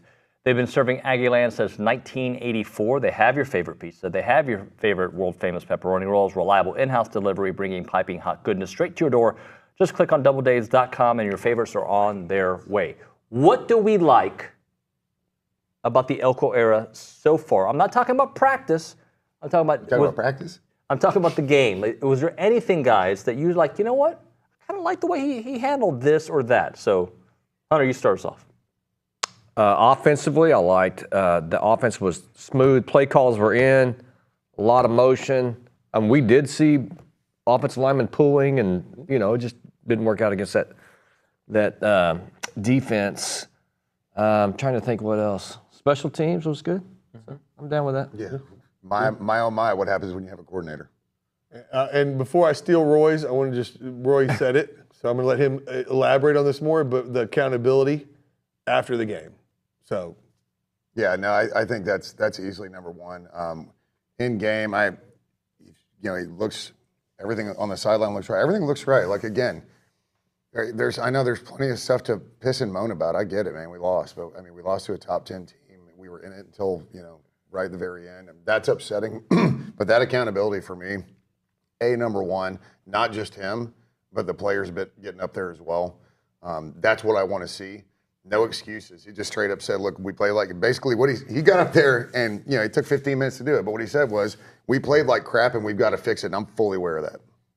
And then for me, it's, the best coaches always talk about it, and we said this before, like especially the old curmudgeon coaches, the good ones, the Sabans, the Belichicks, the Popovich, those kind of guys. They always say, after a loss is when you can teach, and how they respond after a loss, I think is the key. If they come out and blow McNeese's doors off, and then get rolling, get to Florida. I'm going to that game, by the way. I'm going to Swamp. All right, nice. So go to Florida, beat a pretty porous Florida team, and just kind of get on a roll. That will be kind of that's what we're all. Browning's calling Natty. I think I just heard him call Natty. Real quick, the best thing that Elko did was bring back power. Right? That was fun. It's an organic, iconic entry that we have now that the crowd loves, right? It's not maybe Inner Sandman, Virginia Tech, but it's right up there, I promise you, with a cool entrance. Awesome job. Yeah. Guys, is there a point total that you need to see? Like, I got to see 40 points. Yeah. I got to see 60 points. I got to see 35 points. Is there a point total you have? Zero. I want to see zero on one side, defense, and then on one on the other side. 35 plus, yeah. 35 plus. I think it's 40. Anything. It's 40 plus. I'm with you. It needs to be 40, and it needs to be 7 or less on the other side. I'm okay if they get garbage time points. That always happens with these lesser opponents because you've got third-string linebacker and a kid playing defensive end that we literally pull out of the stadium. Like, when you play these opponents, like literally the 12th man is, playing defensive tackle kind of thing. So I'm at a 40 plus, 7 or less. Do you remember there was a South Carolina game in 21 where they had negative yards entering the fourth quarter, and it was just a destruction of what we were doing to them. I want to see that this weekend, and then if they get to some of those yards, how about zero going into the fourth? Right, so garbage time. They still shouldn't score garbage time against, you would think, but. How about a score entering the half? Because let's be honest, the Sam Houston game a couple of years ago, like there's games that you go in the half, and they're only up 21-7. 28 plus 0. 28 plus 0? I'll go with that. Yeah, I like that. And thinking that Conner gets one drive in the third before he puts on a baseball hat. Yeah. That sounds right. Now, I haven't looked at the game notes this week. Is 2001 the last time McNeese has played here? Or have we played him since? I don't. That was a squeaker that A&M won in the fourth quarter. I want to say it was 17-10 or something like that. Things have changed. I'm just saying. Yeah. I think they have changed. Yeah. New regime. McNeese has some history playing in Kyle Field. So, do we feel better this week now? Like, do we feel like, all right, look, I felt like this on Saturday, and now I'm here? Or are you here? Well, I was here, Saturday afternoon. Saturday night at 10:34. About here. I haven't moved much off that level then post game. We're all, you've said it 1,000 times. We're all wait and see now. So wait and see. Everything's wait and see. Yeah. There's no way to know. I didn't bottom out or anything. Like within the game, certain plays you're like, you want to throw your hands up in the air and try and figure out what the hell's going on. But what happens is as the week goes on, the emotion dies down and the logic kicks in. And so, yeah, you start building it back up going, okay, look, we got a good coach. We got good players. Everything's going to be fine. Tomorrow on the show, Billy Lucci, SEC Mike, Olin Buchanan, and I'm sure something else. We'll see you then. Oh, the McKinney brothers.